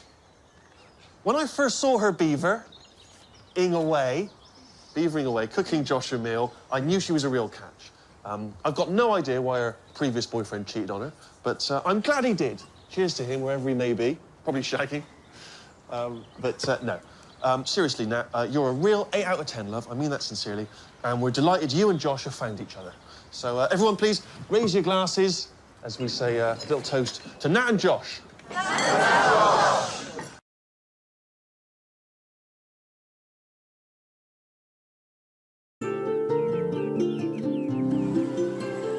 last time I came here, you know, when I saw the Great Wall, didn't really enjoy it, did I? And I got back and I sort of said to a mate where I'd been, and he told me about this place. And I was gutted. I never came here. All this way. I never saw it. So it's weird in a way that I've had a second chance. It was like it was meant to be. I think it's in keeping with what we've been doing. You know, travel programme, showing you the world, how others live, little communities and all that. All right. This is it. It's Dwarf Village. It's like this little town that they set up. Dwarves used to get a hard time or something in China, so they've set this up, a place where they live and work. They've made it for themselves, everything they want. It's made for being a dwarf. It's ideal. Well, they're all happy. Yeah. Look at the skill of this. I'm doing a little bit of woodwork. Looks amazing. I mean, that's not crap, is it? He's done it all. It's all sort of miniature, look. It's really cosy. And to him, it's massive, isn't it? You can show me around one of your houses. Okay. I haven't been in one of these. Just slow down a little bit. Just hang on a minute. Just hang on. Oh! No, you're not meant to laugh. Too small for you. Yeah, I am looking for something a bit bigger. Am I the biggest man who's ever been in it? It's good, isn't it? Too small. Do you know any dwarfs? Yeah. I know one. I know a little dwarf. He's a mate of Ricky's. I don't know what he'd think of this. He's always playing roles as, like, elves and Santa's little helper and all that. So at the end of the day, what's the difference? At least here, they work every day. 2 p.m, showing 7 days a week. Dwarfs at home. They're busy at Christmas. What else are they doing for the rest of the year? There he is. Sat on a shelf. Name's Warwick. Any film with a dwarf in it, he's it. Hello? Is that Warwick? Yeah. Hey, it's Karl, Ricky's mate. Oh, yeah, all right. Yeah, what are you up to? I'm just in China. I'm looking at a dwarf village, and I wanted to run the whole sort of concept by you, because I know that people at home get a bit funny about, oh, you shouldn't be, you know, having a little dwarf village and all that. And it's really good. The people in there are dead happy. Nice little show they put on. Just thought, you know, it sort of covers me if I speak to you and say, I'm at a dwarf village and you go, yeah, I've heard of that, it's nice, good on you. No, I have heard of it, definitely, but I don't think it's nice. Why not? Well, I mean, it's like going back to the days of the freak show again, isn't it, really? I mean, they're all in there together, and you're going in there to gawp at them, basically. Well, yeah, I did. And, you know, there is, like, little blokes in little funny outfits and all that, and you do sort of smile. But they're smiling. I think it's all right, isn't it? I think it's terrible, Carl. I can't believe it. You don't know who's behind the scenes running that. Did you meet them? Yeah, there's a king. And is he little? Of course he is. That might be a show king. There might be a... No, he was the head... No, he was the head man. He was at the top, he had a little cloak on and a crown, shades on. You could tell he was in charge. What's happening out in China, it's segregation, it's exploitation, seriously. It's not. Seriously. You see, you haven't been... This is what annoys me with people who... I'm in the thick of it here. I'm stood by their houses. They're all happy. There's a woman who I met who's a little dwarf. She's only been here 4 months. She's already got her own mushroom to live in. Now, you tell me that's wrong. I'm just a bit disappointed in you, to be honest. Hang on a minute, you're being all on your high horse and that. The picture that I shown of you on the telly so people knew you were sat on a shelf. Yeah, well, it doesn't change my opinion, to be honest. I was doing something that was important, what I was doing there, anyway. So, if all your work dries up, they're not making another Star Wars, you can't dress up as a little monkey, you've got no money coming in, you wouldn't think about coming here then? Definitely not. Next time... Okay, Carl. This is a logical conundrum. To a certain extent, there's a little bit of lateral thinking because, but there is only one right answer. Now, the pressure here isn't to get this right. The pressure is, when I've told you the answer, to then understand it. Because when I've explained this to people, I've laid out for them, they still can't quite get the concept. Okay, so, there's 2 doors, Carl. Yeah. One leads to heaven, one leads to hell. Yeah. Okay, they're identical, you can't tell them apart. Okay, 50-50. Right. Obviously you want to go to heaven, I assume. Right, there's 2 guards, identical guards, guarding each door. Okay? Right. The one guarding hell always tells a lie. The one guarding heaven always tells the truth. You have to ask one question to find out which is which, and then go through the door you want. What question do you ask? I've only got one. Yeah. And what, one to both? No, one to either of them. You don't know which one's which, though. So what question do you ask? Why can't I ask, like, both of them one? Because it's because not the rules. Are you can only ask one. There aren't actually 2 doors labelled heaven and hell, Carl. It's a leap of imagination here. And I've definitely got to answer. I've got to ask them a question. I can't just sort of have a feel of the door to see if there's any heat or anything. They're identical. You stand a few yards away. You cannot tell from the outside of these doors which is which. What question do you ask? I can't look through the keyhole or anything. There's no get keyhole. anywhere near them. Let's imagine there's a small rope that prevents you from getting anywhere near, rather like outside a nightclub. Yeah. So they stood there. Yeah. They both look the same. They're both smiling. Yeah. But one of them's not really smiling, really. He's trying to make me make a mistake, isn't he? Well, he's just going to lie when you ask him a question, if you ask him. So what's the point in asking a question? Do I know one of them's going to lie? Yeah. But would they be neighbours like this? Would they be that close? Why? I mean, we're not sure if these 2 guys get on. Because it's a logical... Well, I'll tell you the answer. No, I want to see if he can get it. He's almost there. No, he's not almost there. What am I thinking? No, hang on. Right, so you go up and you go. Hang on. Well, look. Let's imagine that. Let's imagine Ricky and I are those 2 guys. Okay, right? But we have to. Well, me and Steve will decide which doors we're guarding. Okay. Right. I'm. Look away, Carl. Okay. Right. Then. So we've decided. Okay, one of us is guarding hell and one of us is guarding heaven. Which question you're going to ask and who you're going to ask it to? Right. I'll just say to you, Steve. I'll go. Got some post for God here. That's not a question. That's a statement. Right, you've got some posts for God here. Well, that's not a question. Yeah, but maybe the question's coming. You got some posts for God here, yeah? And it needs to be signed. It's not a question. Still not a question. No, let him finish. Is God in? Because I need him to sign for this post. Is he in? Well, I can answer that as well if you want. Go on. He's in. He's behind my door. Do you want to answer it? Well, yes. Do you want to get him? Just. Well, no, you've only got one question. So you're asking Steve, is God in? What's the answer? Yes. Ask me. Yes. Look, lads, I'm just trying to do a job here. What am I going to do with this? Well, give it to me and I'll give it to God because he's behind my door. Steve? Yeah, give it to me and I'll take it into God because he's behind my door.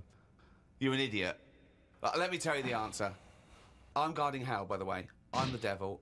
Steve's God, okay? So you asked me what Steve would say if you asked him what door he was guarding, and I'm going to lie. I know he'd say heaven because he'd tell the truth, but I'm lying, so I'd say he'd say hell. So the question is, if I was to ask the other one what door he was guarding, what would he say? And whatever the person answers is the door they're guarding. Steve, what door are you looking after? Well, heaven. Yeah. Why should I believe you? Because you don't know. No, that doesn't work. Because you asked me the same, and I'd say heaven as well. Right. So who do I believe? This is where you use your gut feeling, though, isn't it? This is what life's. Well, as opposed to the pure logic that Ricky's just used. I just think because there's a lot of questions in life where you don't know the answer, and you go, "Do you know what? I don't like the look of him." So. They're identical. Yeah, but they're still identical twins. You always get a little snidey one.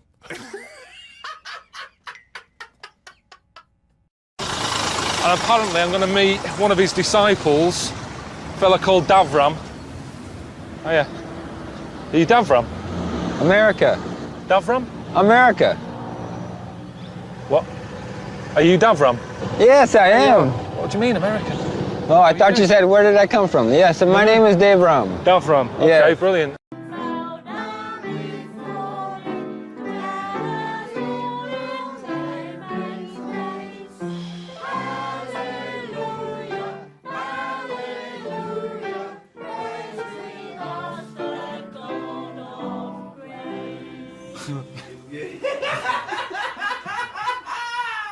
Oh God! Oh God!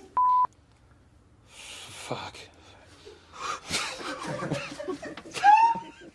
It's really good, David. It's really good. Oh, Carl doesn't laugh at anything. It's making me. Right, okay. Right. Right, do you want to go out? Sorry.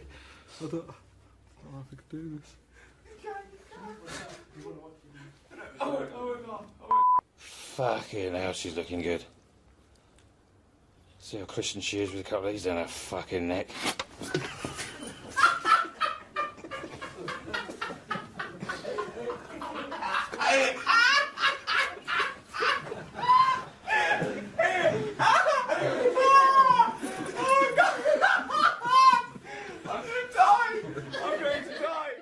You know Hannah's got you out here because you stink? Making a smell in there. Like knocking about with a fucking crab stick.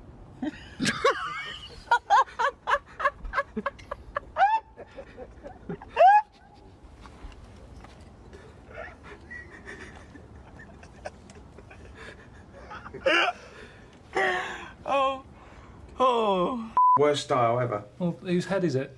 My head. Yeah, it's yours. I've got to look at it. That's what he says as well. He says it's not just the hair, it's the head. Completely round, egg-like thing with a V on it, a little strange face, gimp face, and then...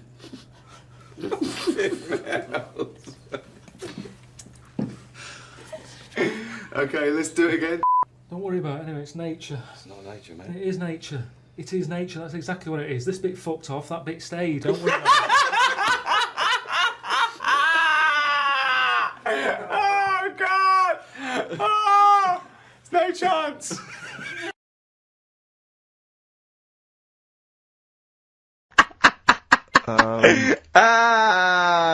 Possibly, Anders. Maybe send in a CV.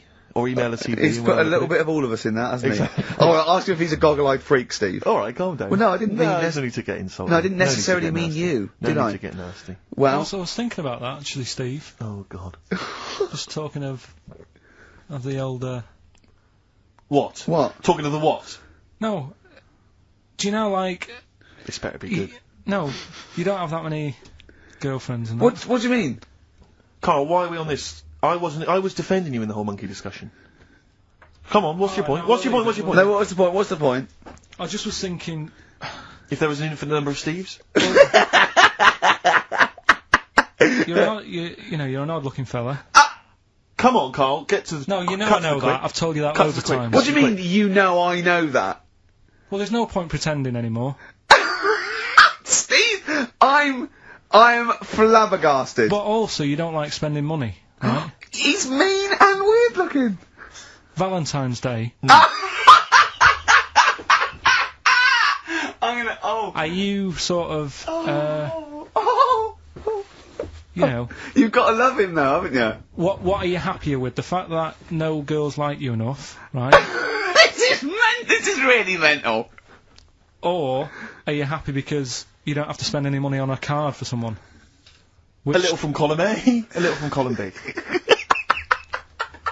Right, let's have more monkey news. What have we got? No, we've got We've got so much to get into this show. Insults, We don't need stupidity. the insults. I think we've got enough. We don't need the Yeah, insults. there's no more insults. No more What insults. angers me with Carl is, you know, he's been planning that. No, I haven't. I was thinking about it on the way in because Valentine's Day is coming up and I'm not a big fan of it. Right? Condoms? You bought your girlfriend a box of condoms for Christmas. I don't think you can have a go at me. To be fair.